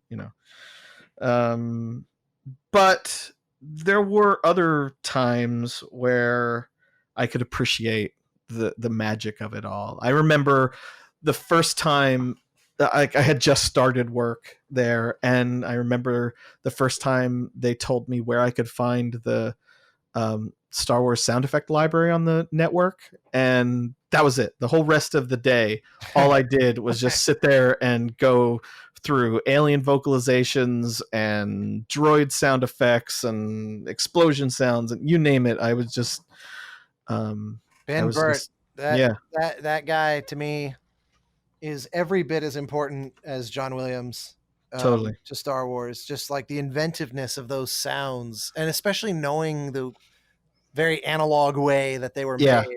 Yeah. That would have been a day. I would have spent my day precisely the same way as you. Yeah. So then jumping slightly ahead then, because obviously if Republic Commando is sort of the anti-Star Wars, right? You obviously have written a ton of music for the Old Republic, right, which is way more in the vein of like, let's, kind of pay homage and expand on that horizon. I still try and stretch it. And the dev team tries to stretch it too. I did a queue for the most recent expansion called Star Wars The Old Republic Onslaught, and they were making a like casino type planet, somewhat akin to what was in The Last Jedi, and they said to me, what we really wish we could have is Synthwave. So I did my best to try and write a Star Wars version of Synthwave. I've not heard that one. Yeah, it still uses orchestral instruments, but there's a chunk of it in the middle where I just full on have like a drum beat, like a pop kind of drum beat. And Gordy Hab actually orchestrated that cue, and Gordy has this thing that he orchestrated on it that we had tried on another thing for Star Wars 1313, and it hadn't worked as well on that one, but it works amazingly in this cue, where it sounds like a filter sweep, but it's entirely made using a series of different trombone mutes. It's really pretty hip. Yeah, well, there's probably not much room for that in all the Battlefront score. Right, yeah, exactly. that found a nice home. What I love about that is that you obviously get in bed with all this Star Wars material while at LucasArts. LucasArts then goes away, but you've actually been able to sustain that diet, I guess, and that relationship. I was lucky. I was lucky. It was a case where it didn't have to go that way, and I'm happy that it did. But what happened is the guy who was my boss at LucasArts, Dara O'Farrell, started his own company that was going to be like a turnkey audio solution company, and he asked me to be the music part of it, and he asked one of our sound designers, Tom Bible, to be the sound design side of it, and Dara was going to be the voice side of it. And Dara got really on the ball about maintaining that relationship with BioWare. And because the game was still in development, because we had basically we had done I guess they call it vanilla, done the vanilla launch version of the Old Republic, but then it needed to be upkept with material. after that, there was no guarantee that they were going to keep hiring the same people. We were out of a job. And it was really entirely due to Dara's doggedness that that relationship continued. And he's still doing the voice stuff for them. I'm still doing the music stuff for them. Tom has gone on to work on a whole bunch of different freelance stuff, but now he is taking an on-staff audio lead position. How much music would you say, just out of curiosity, at this point for the Old Republic? How much have you yourself? Because there's got to be a ton in there by this point. Well, yeah, I mean, there's a bunch of composers who've worked on it, and I was originally the music supervisor, and I had written about an hour of cues, maybe, for the original game.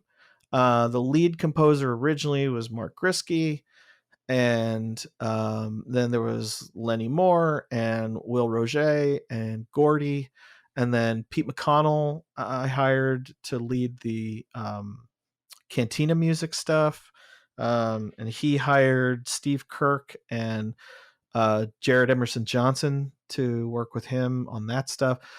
And since then, because of how that all went down with like everybody loses their job and now, you know, how's it all going to go? And the relationship changed and Dara became the sole outsourcing company that they were using for the audio. And so rather than staying as music supervisor, I became like Dara's company's music person. So I ended up shifting into more of the like main music guy. And I've hired a bunch of different people over the intervening years. I've been working on this game now for like 13 or 14 years. It's astonishing it's still going, you know? Yeah. Because I remember when it launched, it was like the biggest budget game of all time or something absolutely crazy. It was huge. Yeah. It was the first voiced MMO, which was like, I remember when they told us that they wanted to voice the MMO, we were like, you're out of your minds. This is going to, I mean, how do you even put that on someone's computer? Yeah, exactly. I mean, it's like a terabyte of sound files just for that. So it's been a long time. And still alive and still alive, still going. We're trying to figure out how to do stuff next due to the coronavirus. I think I'm probably going to do sample stuff for the next set of music, just because things need to get done and we just don't know what's happening. Yeah, orchestra recordings have become quite a challenge in the current situation. I'm hearing so many interesting solutions that people are doing. It's true. Like the guy I know who had to just do 3 weeks worth of recording where the orchestra recorded one person at a time and they layered it all together. Or the session I know about where they set up all of the chairs for the orchestra and brought in instrumentalists in, but kept them at social distancing distances in the chairs that they would sit in, and then layered like 4 recordings in instead of one at a time. And so, you know, you just have different people sitting in different chairs, and the stereo image of everything stays the same, but I've definitely heard about that happening as well. That, you know, it's like they'll set up the room for a 70-piece orchestra for a 40-piece orchestra, right? You know, so there's a lot of real estate being used for a lot fewer people, to try to sort of make it safe and make it palatable for folks, right? And then people are trying to figure out like remote recording sync software that has the lowest latency and all that stuff. So the one that appears to be just a non-starter is choirs. That appears to be the one where there was a specific choir in Washington State that decided to, right before lockdowns were full on, and it was kind of this people starting to opt out and voluntarily sort of not show up for things. Kind of right at the tipping point in maybe February, there was this one choir that has turned out to be a very useful case study for scientists and, you know, epidemiologists and stuff, because what happened was there were like 50 people or 60 people in the choir, and they've been able to ascertain that one person had it at the rehearsal. And then it was like, of 50 people, 47 came down with it. Because they said singing is a choir rehearsal is essentially the perfect storm of corona transmission, because you have a bunch of people who are using their voice in the most full-bodied way, which basically maximizes your projection of like particles in a closed environment, standing unnaturally close together. I mean, it was like everything that you could possibly, but it was an interesting study of like because they went back and they apparently were able to like they mapped out the room and exactly where everybody was standing and where the one guy who had it was, and they literally meticulously went through. It's like a scene from a movie like Outbreak or something, where they went back and actually really did this kind of almost forensic analysis in order to really learn about how it transmits and how it could have moved around the room. And it's astonishing. You know, I think actually, sadly, like maybe one of them died, or I think the vast majority were okay, but they almost all got it. Right. And so choirs are in this unique position where, you know, orchestra, I have a friend who's an orchestra contractor who plays trombone. And so he went and bought all these crazy, they kind of look like plastic versions of a welder's mask. They're basically like clear plastic faceplates that come down over your face, so that all these brass players can kind of have little shields around them, because they're breathing very heavily by comparison to string players and stuff.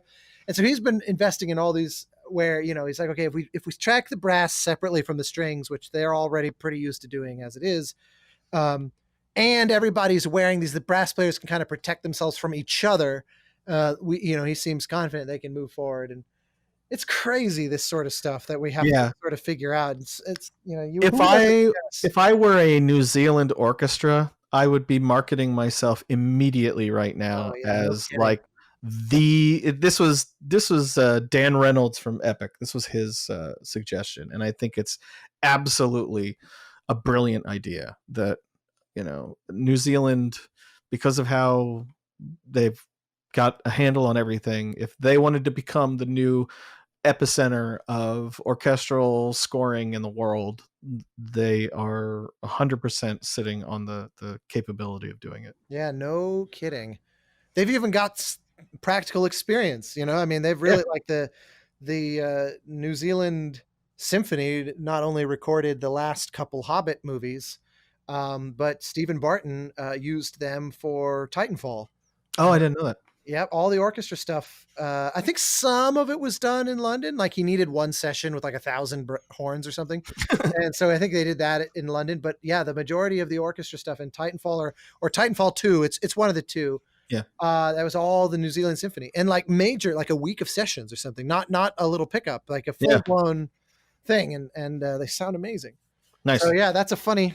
Well, so, all right, so let's shift gears radically here, because it's already been like 100 hours. And I want to just keep going forever and ever, but let's shift gears, because you obviously, LucasArts all goes away. You are now freelance in a way that is perhaps unexpected, and you're facing that. Most people don't go that route, right? You know, well, actually, most people kind of stay in their lane. Like I talked on here with Danny Baranowski, who did the opposite after a very successful indie scoring, you know, Crypt of the Echo Dancer and all these big indie hits, and being kind of the kingpin in many regards of the freelance composer in that space. He actually took a staff job.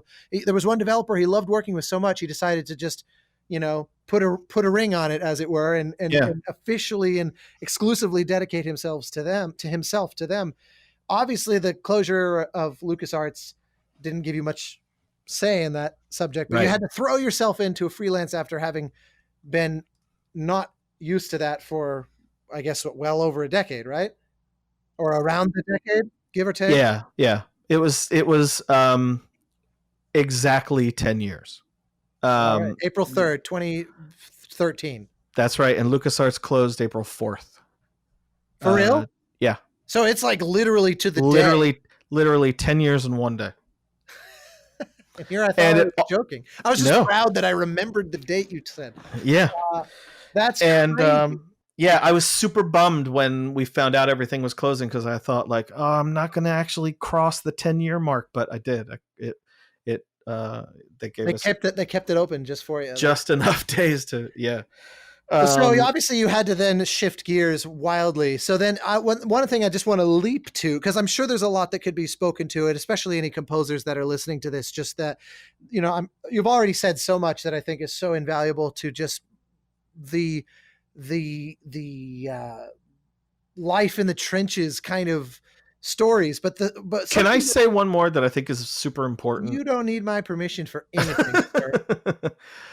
Losing my job at LucasArts on my last day at LucasArts was literally the first day I was supposed to come back from paternity leave from the birth of my first son.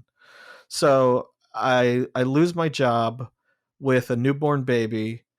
I lose my health care. I lose my ability to make a living. I went through a very long period of depression, like years. And if you are a composer and like life knocks you down, it's going to happen, and you're going to still keep being able to work, and you're going to still be able to find gigs and people to work with and projects that can get you out of bed in the morning, and things can totally get better. It took a long time, but I'm okay now and have been for a little while, but that was a serious knock. And yeah, I mean, talk about the worst combo of variables. Yeah. So anyway, I just wanted to say, like, that's if you don't mind my drilling into that just a little, I've sure. I've been through some hell myself. I didn't have that situation, but I went through a period where I also was really struggling with, actual clinical depression. Yeah. And something that was interesting in hindsight is interesting. At the time, it was terrifying, was that music actually didn't really offer me the sort of the safety or the escape, like emotionally speaking. It felt part of what drove the depression was that it became this vicious cycle where as the depression took hold more tightly, it became harder to write. It just became harder to be productive. And what that felt like was, it was like music was this horse I'd had my whole life. And we were partners, and it's like your trusty steed. And it felt like suddenly this kindred spirit was trying to buck me off. Like it didn't recognize me anymore. And so music being difficult, that had always been my safe harbor, had always been the thing I can turn to if I lose someone in my life, or I have relationship problems, or I have, or I get fired from a job and it's just devastating. It was like I could still just sit down at the piano, or I could sit down with some whatever and create music. And it always made it feel like, life's okay. And when that stopped being the case, or it got harder, that exponentially drove it for me. And it took a long time to figure out how to kind of make the first move to write that. Do you relate to any of that? Was there any aspect of that for you? Yeah. Although mostly, I mean, that definitely happened for a little while. But mostly what I went through, I shouldn't say mostly, but a big element of what I went through was feeling like I had gone through effectively a breakup with Star Wars, where it felt like I'd been dumped by Star Wars. Seeing Star Wars felt painful, and I saw it everywhere. And it had been this thing that had always been a part of my life. And now it was a thing that I wasn't allowed to be a part of anymore. And right at the moment that it was becoming maximally culturally just exactly omnipresent. Right. It was everywhere. And I was now on the outside. And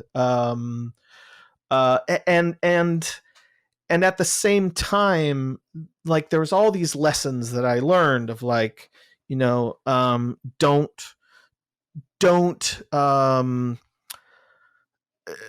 pledge yourself to a company, because a company will never like love you back.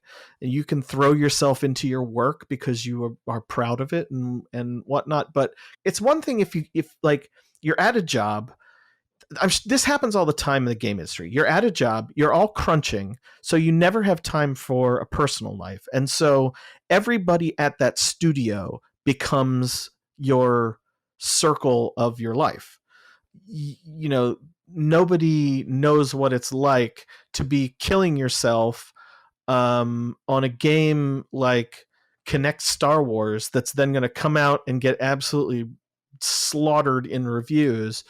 Nobody knows what it's like to kill yourself to make that thing, except for all the other people killing themselves to make that thing. And it's a weird bond that you end up having, and all your friends end up being the people that you're working with. And so it's one thing if you then decide, you know what, I've had enough, I'm gonna go work for another company, and you step away from that, and all those people are still there and you've left it. It's a very different thing when the company shuts down, and now it's like blowing a dandelion. Everybody that you worked with and knew, everybody disperses throughout the industry to go find new jobs, and that means that some of them are going to still be hanging around, but the game industry is a very nomadic industry. And so a lot of my very close friends were suddenly in Seattle or Amsterdam or, Florida. Like, IT professionals got out of doing game stuff and were working for different, just like a random tech company. Everybody goes everywhere, and you're suddenly very alone and very isolated, and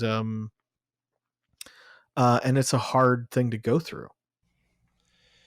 So then let's sort of just look at that straight on, because you're obviously now freelance. And some people that transition, it really it kicks their ass, because they've never had to demo for a job, or they've never had to work on a job knowing that in a month this thing's going to be over, so I better be also working to get the next one lined up before this one's even finished. So trying to figure out, how do I focus on this without feeling like I also have one foot out the door already? And there's a lot of these things that become very second nature if that's all you've ever known. Like someone like me, I've never had a staff job. Right. And then, but between you and Grant Kirkhope, who also, he is like 20 years or something at Rare. Yeah. Or at Rare. And then he was at, what was that? The place that had the horrible, the 38. Studio 38. Yeah. And so he had, had a couple of staff jobs, and then suddenly was throwing himself. Interestingly, and this is how small the industry is. Interestingly, one of the main producers at Studio 38 is a guy named Rich Gallup, who also was on the BattleBots test team with me at THQ. Yeah, I was going to say, as soon as the LucasArts thing happened, were you calling them and saying, are there more testing? They'd gone out of business. Oh, tragic. Yeah. Well, so obviously, to anyone familiar with your work, it did not kick your ass sufficiently to drive you away, because not terribly long after that, it felt like to me, Mafia III comes out. And I remember I was so stoked, because it was like you had managed to land an extremely legit project as a freelance composer, and writing music that was so decidedly far from the thing that all the LucasArts stuff would have theoretically padded out your resume with. Right. And it's always exciting to see someone be given a chance to do something that's, that they prove to be fully capable of, and yet a casual kind of superficial glance at their prior work would have not made obvious. Well, it was not at all like that for me.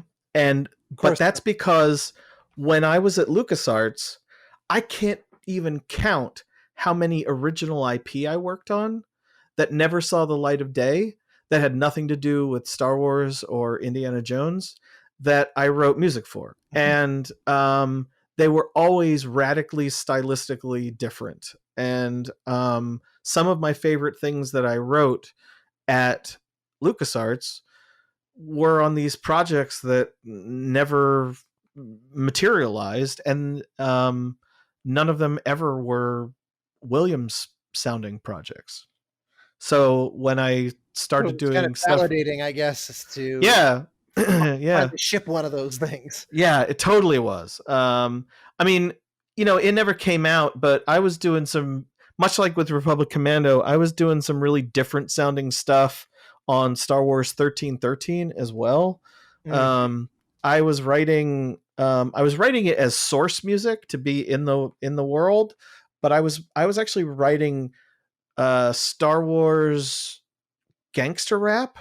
I had created this persona of a protocol droid that got like electrocuted, and it fried his circuits somewhat, and rather than being the polite C-3PO protocol droid, he ended up with this like crazy amount of swagger. And so I was writing gangster rap tracks in like half English, half Huttese, and then processing them with droid processing. And then all of that was going to only be attached to a speeder in the world. So while you're like platforming your way up on the rooftop of some place, suddenly you just hear like go flying past you. Like a non-player controlled speeder, in other words, like something that's just Good Lord. But like in hindsight, I didn't need to write 45-minute long album. No, I loved it because I can't just license music from the world with like, of course, for Star Wars to do that, I had to come up with other stuff, and so I was having a lot of fun with that stuff. I wrote a cue for 1313 where I experimented with running the low string section of the London Symphony Orchestra through like distortion pedals. Like they weren't actually in the room, it was all virtual distortion stuff, but I was experimenting with it, and let me be the one to let everyone know it's a dumb idea. It just sounds like a guitar tuned down to like F or something. It's just stupid, so don't bother doing it. But I experimented with it. I got to see what it was like. Yeah, it's always a shame. There's so many things I've tried along those ways, and especially with guitar amps and guitar pedals, they really do just make everything sound like even like I work with this cellist Tina Guo who plays electric cello. Yeah, and it's amazing how many things that she's played where people go, "Oh, who played the electric guitar on that?" Yeah, we worked so hard to make something that we thought was sort of cool and unique that you could only do on a cello. Right. But yeah, oh well. Yeah, great equalizer. Yep, it just sounds like guitar pedals just make it sound like guitar. Nonetheless, so well, you had good use for that though on Mafia 3. Yeah, that's true. I had a blast doing Mafia 3 with Jim Bonney, and I got to do things. Yeah, you're right. I got to do things that were very Star Wars, which was fun. Like we hired step dancers to record body percussion. I didn't even know about that. Oh no! Oh yeah. It was awesome.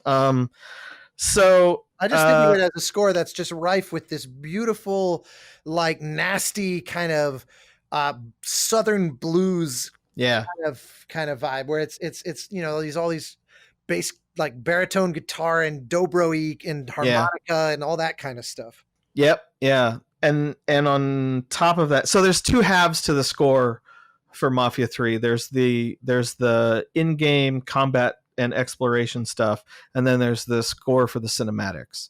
And Jim wrote all the stuff for the in-game music, and I wrote all the cinematic stuff.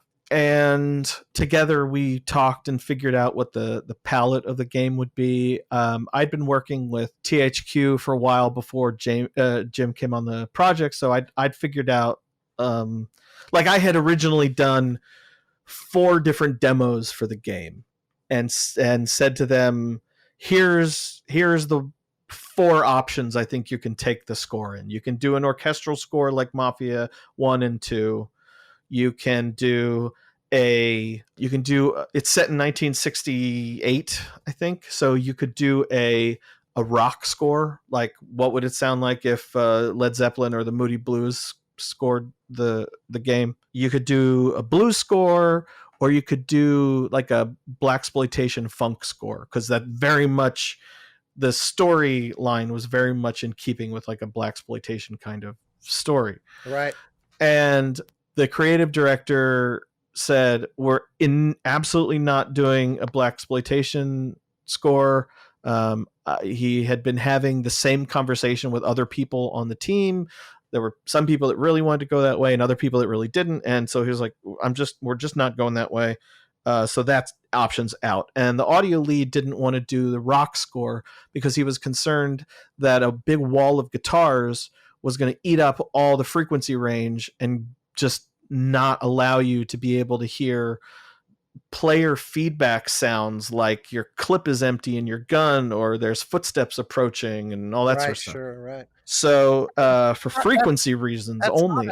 That's not a bad thought, actually, because that can be an incredibly overwhelming sound if properly mixed, because it's a big, wide color. Totally. And then orchestral seemed like a boring option. Like, sure, we could do orchestral. Everybody can do orchestral. Everything has already been orchestral for this franchise, so we'll call that Plan B. But why don't we explore this blues idea and see how it goes? And so I did a bunch of demos, and I don't know, I probably wrote about 10 minutes of music for the game before everybody finally was like, all right, I think this is the way to go. But I think it was probably not until we started mixing, like the score was all recorded, and we started mixing, and that's when I think it finally felt like, all right, this is going to work. Let's, we didn't make a mistake. This is going to be a good score. Well, I certainly would second that as the oblivious consumer, just assuming everything was on track and decided and divined from the beginning. Well, like using body percussion was a ton of fun to do. And I had to, like, we recorded in Nashville for 2 weeks. The first week was all of Jim's stuff, and the second week was all my stuff. And so I had to call Alan Umstead, the Nashville contractor, and I had to say, like, hey, Alan, can you find me dancers? And he had never had anyone ask him that before. And it's been nonstop ever since, though. Yeah, he's like, I get right, yeah. But he's like, I mean, I'll see what I can do. And not only did he find me, I think they were from Tennessee State. He found me 3 guys who were drum majors and also members of their fraternity's stepping team. And so they had handed down from heaven. Yeah, they had musicality. They had the attitude that you need for stepping, but they also, because they were drum majors, they could read music. Yeah, that's crazy. Yeah, so we didn't even think at the time that we were going to have that kind of luck. We just thought, okay, well, we're not even going to bother printing out scores for the steppers because they're just dancers, most likely. And they showed up at the date and were drum majors. And so... Wait, you didn't know that till they showed up? Right. We had the parts written, but not printed. What were you planning on doing? I was going to just explain rhythms to them and play my temp track for them of samples that I had, and then get them to. That was going to be my next question. How did you mock this up? Samples. I mean, there's people that make little boutique libraries of body percussion, And so I just mocked it up with that stuff. Got it. I see. But then let's see. So then but then we found out that like they were having a hard time doing it that way of just listen and then perform it or have me explain what it is. And so at one point, I don't know, 15 minutes into the session or something, we're like, we've got these parts. Would it be helpful for you guys to just look at the sheet music for it? And they're like, well, give it a try. So I knelt in front of them as they performed it with the score on an iPad because nothing was printed. And I would just like scroll through pages of score with my finger on an iPad while they performed the pieces reading it off of the score. And it worked perfectly that way. Is there a video of this? There might be. Oh no, I know for a fact there is. Matt Bauer, the audio lead, he recorded everything from those sessions on a series of GoPros so that we'd have video footage of everything. Oh man, I wish those dancers were wearing the GoPros, and so we have like dancer cam behind the scenes. And it was really cool because the engineer that we used, a really talented guy named Ronan Chris Murphy, who is like Guar's recording engineer and King Crimson's recording engineer. He didn't know how to track, like how to mic step dancers. Do you want contact mics on the floor? Do you want ambient mics in the room? Like, do you close mic their feet? If you do that, are they going to accidentally kick the mic? Do you need 2 sets of mics, close mics, in case they do kick one, you still have a recording from another one? So what he ended up doing is just setting microphones up at like 2-foot intervals between the floor and the ceiling of the studio, just to capture every possibility. 1,000 channel recording for and then figured out which of those ended up being the best one. I can't remember what it was, but it was like a mixture of a couple. But that was his approach, and it worked really well. Was that part of the initial, like, because that's not really a blues thing? No. So where did that even figure in? Well, I mean, stepping comes out of a historically African and African American tradition, and Lincoln Clay, who's the protagonist, is a black guy who comes back from Vietnam and has to deal with the just systemic racism of the South, and so I had originally thought about maybe using some gospel music, and I was looking for ways to get a signature sound to the score that reflected Lincoln and Lincoln's family and Lincoln's backstory, and at some point I just kind of focused in on stepping and thought that would be a really cool texture in the music, and it worked really well. Was there any kind of uphill battle in selling anybody on that? Like, did people get it immediately, or no? It was an uphill battle. And like, even when we were mixing, we got to the point where at one point, I had somebody from the dev team who was like, "Hey, that's really loud in the score." And I was like, "That's because it's a signature instrument that, like, that's how loud it needs to be in the score." They're like, no, that's too loud. And I was like, no, trust me. You've got it. Like, this is one of those moments where you've got to trust me as a composer. Trust me, that's going to be okay, and it's going to work, and it's going to be cool. And they did, and I'm happy they did, because it worked out. Well, probably more importantly, they're happy they did. Yeah. Because, I mean, it proved itself. Well, so just to bring this then to the present day, obviously, to cap off a game like that, Star Wars titles, you've recently had the distinction of working with Riot on their first non-League of Legends game, Yeah. which is a whole other genre then of Right. music that's decidedly not Star Wars, although I guess you were able to sneak back semi-adjacently to the synthwave Star Wars experiment That's right. Yeah. you were thinking about.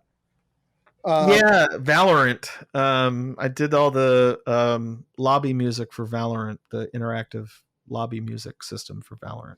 Which is more of a almost like, I mean, I don't want to put words in your mouth. What genre? I just kind of put it under this broad EDM-ish bucket. Yeah, I think I saw somebody online describe it as mid-tempo. I hate to say it, but I'm not well versed enough in that scene to even know what I wrote. I don't know what the genre is. Just a savant. But you know, it was like it was an interesting situation where Riot hired a EDM artist named Lick to write music for the game to give it its feel and establish its palette and whatnot. They played me his track, and it's just this killer track that's full of energy and just like it has this brutalism that's really very cool. And you listen to it and it makes you want to nod your head, and it makes you want to go get into a round of, you know, whatever it is, 5-on-5 combat or something. It's exactly what they needed to set the tone for the game. Then they asked me if I could turn Lick's track into an interactive version of his track for the menu system.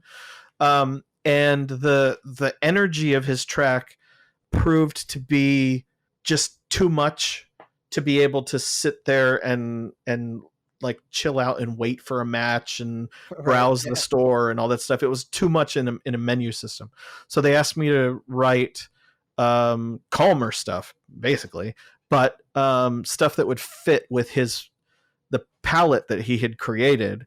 So I took his snare sound and his drum sound from his track and a couple, like a synth layer from one thing, and ended up writing the rest of everything, all so that it would feel like an extension of his stuff. Sure. And where his track is in the game is now in character selection and all over their marketing stuff. And so my job was to make you make it feel like a like cool place to kind of unwind in between matches in the menu system. And you could unwind, and then it would like lead you into the ramp up of his track, then getting you psyched up for the match over character selection, and then it puts you into game and you're off and running. Well, it seems to have gone really well because all the sort of ambient chat, like the game seemed to just come out of the gate. I mean, it's not a huge shock given just the profile of Riot, but the game has certainly not struggled to find an audience from my perspective. And, and there's a lot, like I come across people even just on Twitter, like not related to you. Like I just kind of randomly will come across people who are specifically calling out like those areas that you're talking about, you know, these interstitial moments between that kind of the really driving all out. And it's funny how, you know, people, they spend like 30 hours like on a given menu screen over the course of a month or whatever on a game. And so they really internalize that stuff, and they really, if they don't love it, they hate it. And so it seems like it's been quite a lot of the former. I mean, we did something fun with the menu system. We made it interactive, which I don't think enough people do with menu systems. Oh yeah. But we know that with a game like Valorant, you're going to sit in the menu system for a long time. And so there's different tabs of different things you can do, like a collection tab and a play tab and a store tab, all that sort of stuff. Latest for like news and who knows what. And so knowing that you had to stay there for a long time, I didn't want to just do a single loop that would, you know, maybe it's 2 minutes long, maybe it's 5 minutes long, whatever it is. I didn't want to do loop that would get tiresome over a half hour of sitting in the menu system. I mean, So it's funny because menus tend to be the one area where a composer feels like it's like they're the closest thing that a job might have to the throwaway cues.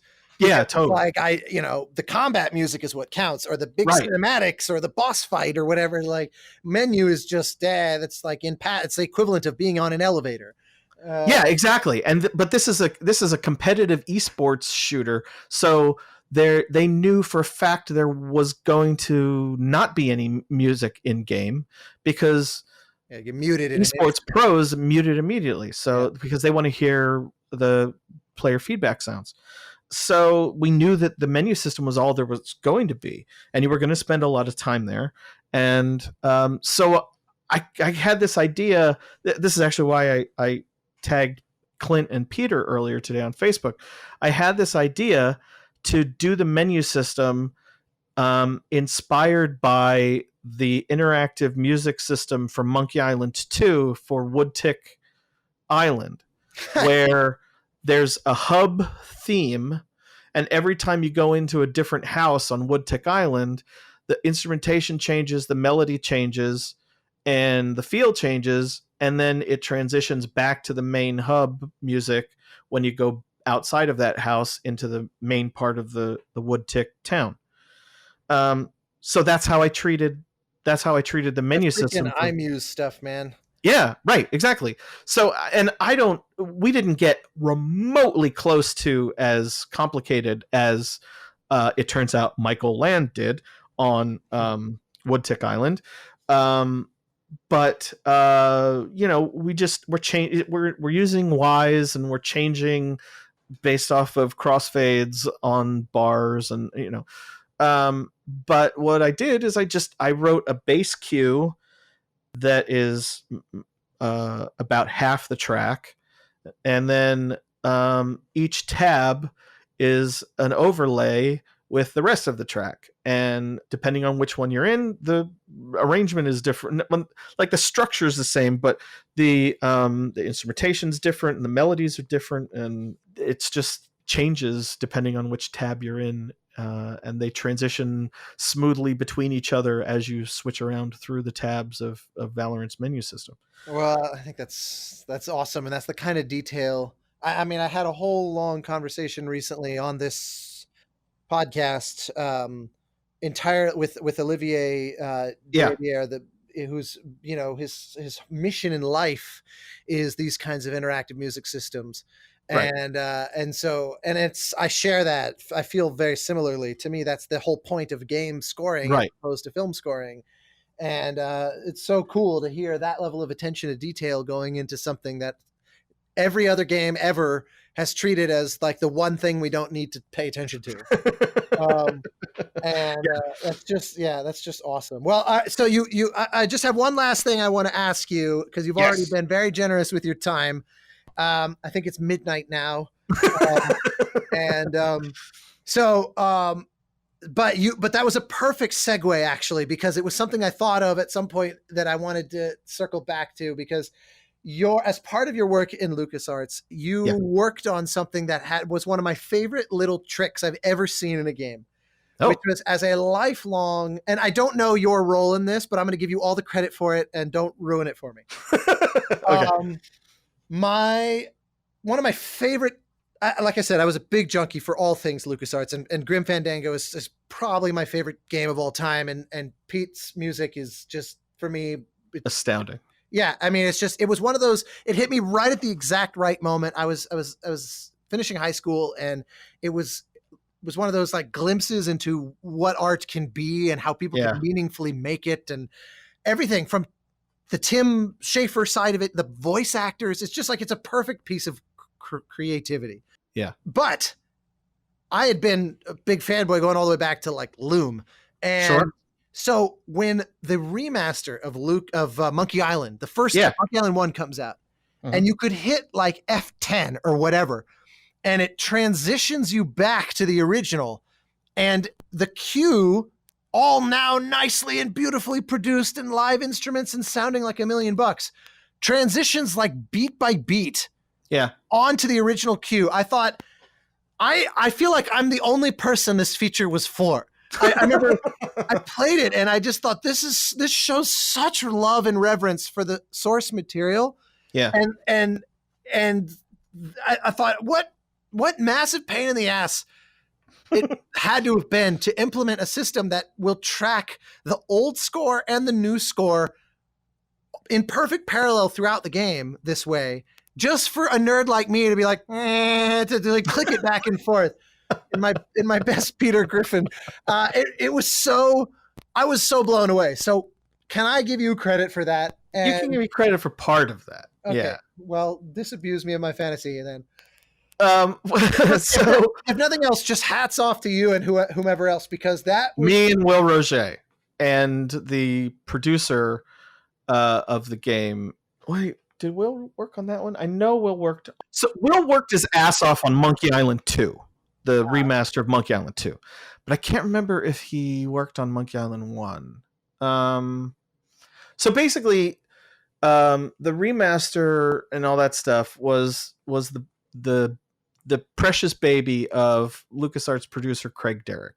Craig wanted to lovingly redo the game, but at the same time make the old game available. And he wanted it to be the case that at the push of a button, you could switch back and forth between the new version and the old version. So because Craig, so Craig came to my office one day and he was like, look, here's what I want to do. I don't even know if this is possible. Not the functionality. Like, can we update the music and everything? Like, do you think that would be successful? And I don't even know if he had focused on Monkey Island yet as the one he was going to do. So he asked if it was possible, and I went away and I did a updated version of the Maniac Mansion theme with contemporary instruments. It was like a rock band.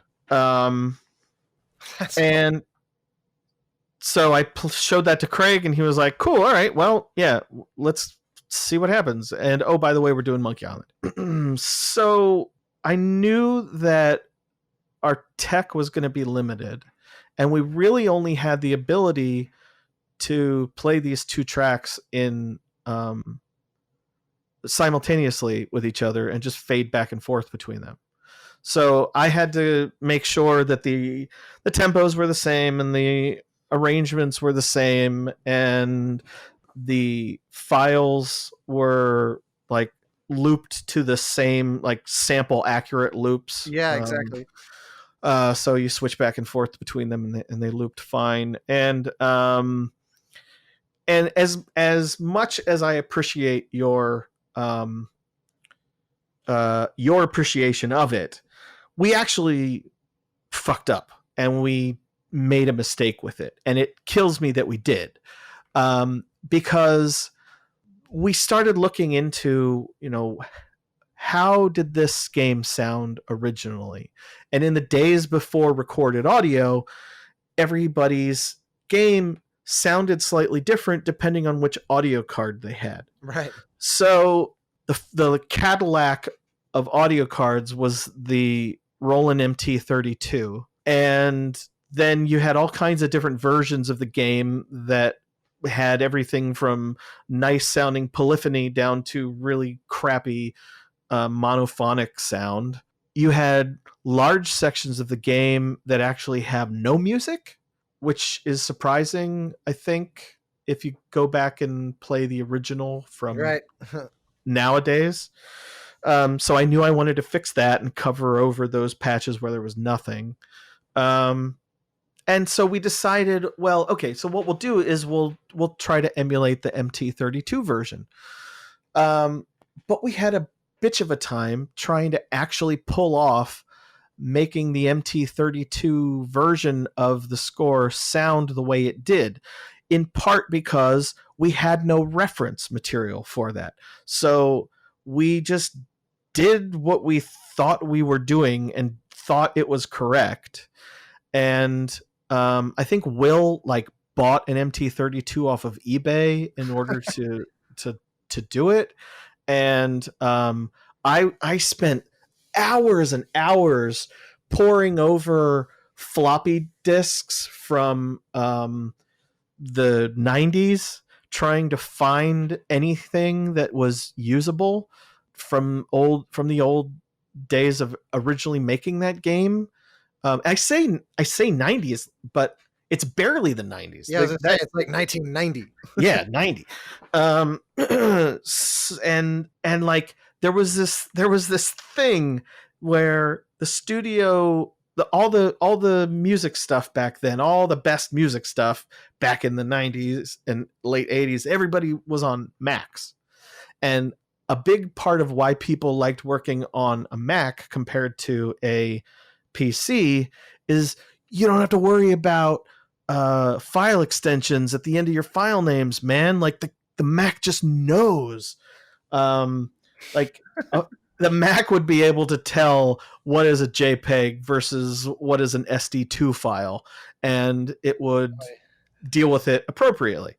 The problem is that means that in like 2011 or whenever the hell it was, I was trying to remake this thing, taking a 3.5-inch floppy disk from 1990, putting it into, I had to find a floppy disk USB floppy reader, and I think I don't remember where I found it, but I eventually found one like at the bottom of a closet, plugged it in, popped the thing in, and now nothing has file extensions on it.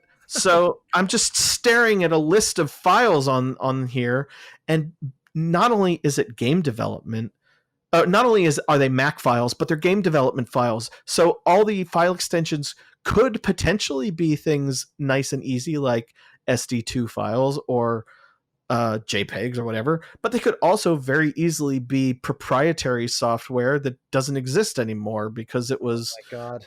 So it was just like the Dead Sea Scrolls. Like exactly, we found a corner that's like half a word, and it's that's exactly right. I was doing my and that's the other thing. File names couldn't be longer than like 12 characters, so frequently things were abbreviated in obtuse ways that only made sense if you knew what the file naming convention meant. So I was sitting there like trying to read tea leaves, trying to decipher file names. This is what I mean, though. Like, this is what I say. I was sure it was a pain in the ass when it's. It was. When I played it, I thought this can't have been easy. I cheated, and I'll tell you what happened. So my heart is ready to break. Hit me. No, I went to LucasArts, the LucasArts online fan community. Oh my God! And I lurked on forums. And I found where people posted MIDI files of songs. Like takedowns? And I just took them and used that as my basis, as the starting point. And people basically transcribed all of the music just as a fan community over time? Yeah. It was basically like weird reverse crowdsourcing. Did they know what, like... I don't think I've ever told anybody that. Well, so then wait, you said you screwed up, or there was a... Oh, yeah. So when the game finally came out, everybody at LucasArts is high-fiving each other like, hey, look, it was so authentic to the whole experience, and isn't it amazing? And then, and I did an interview with the mixandmojo.com, which was a LucasArts of old fan community. And I was like so excited to do that interview with them. I was like, I can't wait to have them hear all this love and care that we've put into it.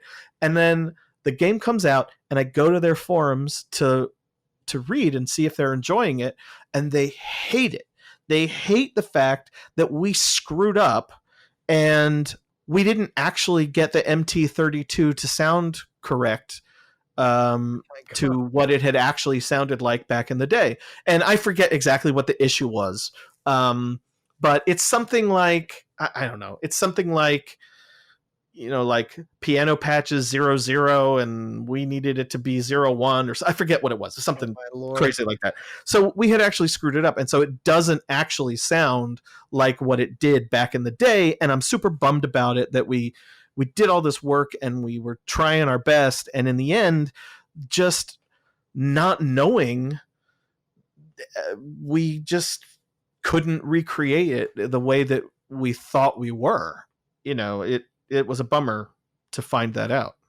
Well, the funny thing is that now no one is ever going to hear this episode of the Game Maker's Notebook, because in solidarity with that online forum, I'm going to cancel publication of this episode, and I'm going to be informing our benefactors at the Academy of Interactive Arts and Sciences that I'm hereby tendering my resignation out of disgrace. Even talking to someone who would make such an oversight. That's fair. I think so. I deserve that. You bought so much goodwill with stories of, living with Paul from Liverpool, but apparently not that one. And, couch surfing with actors and hanging out with the cast of 90210 and possibly ending up in tabloids as a result. And so many things, such, dare I say, salacious details. And ruined now by the one thing I was excited to ask you about. Aww. Well, so for anybody who's not just heartbroken like me right now, as our final comment, I always would love to give you a chance to call out any social media, things like that, where folks can find your work. And probably in fairness, in my apologies in advance, send you hate mail over the Monkey Island debacle.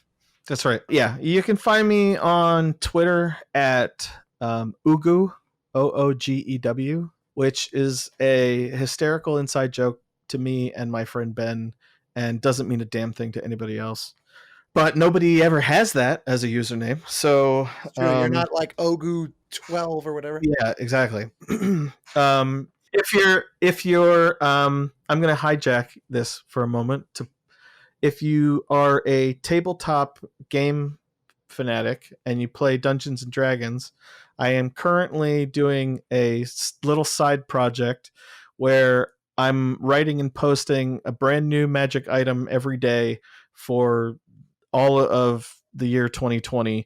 And I just posted number 155 today. So if you're looking for magic items for your tabletop game, you can find that on Twitter and Instagram at Dungeon Teller.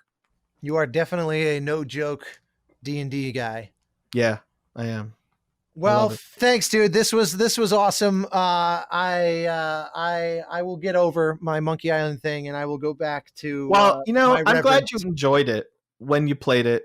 You enjoyed it, and I mean, I tried so much to be faithful to the original stuff. Like the original score was written by Michael Land, and then after that he hired Pete and Clint, and so I actually there's a track in the game where a bunch of skeletons are having a party on LeChuck's boat, and so right, I recorded that's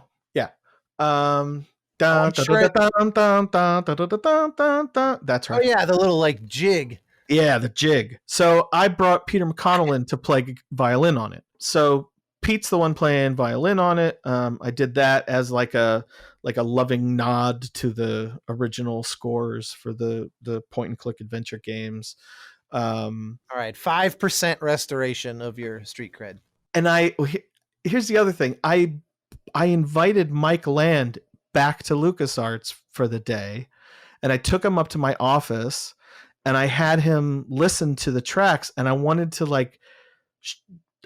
him to know the loving attention that we were giving to it all. And I wanted to play them for him and see if he was okay with what we were doing.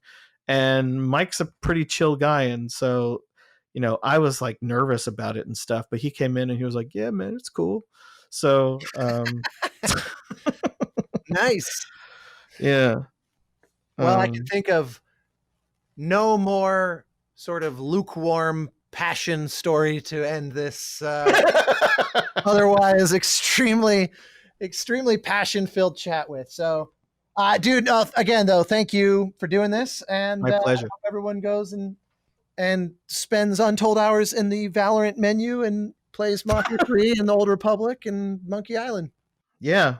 And other stuff soon. Yeah. Yes, more to be announced. Thank you, sir. Thank you.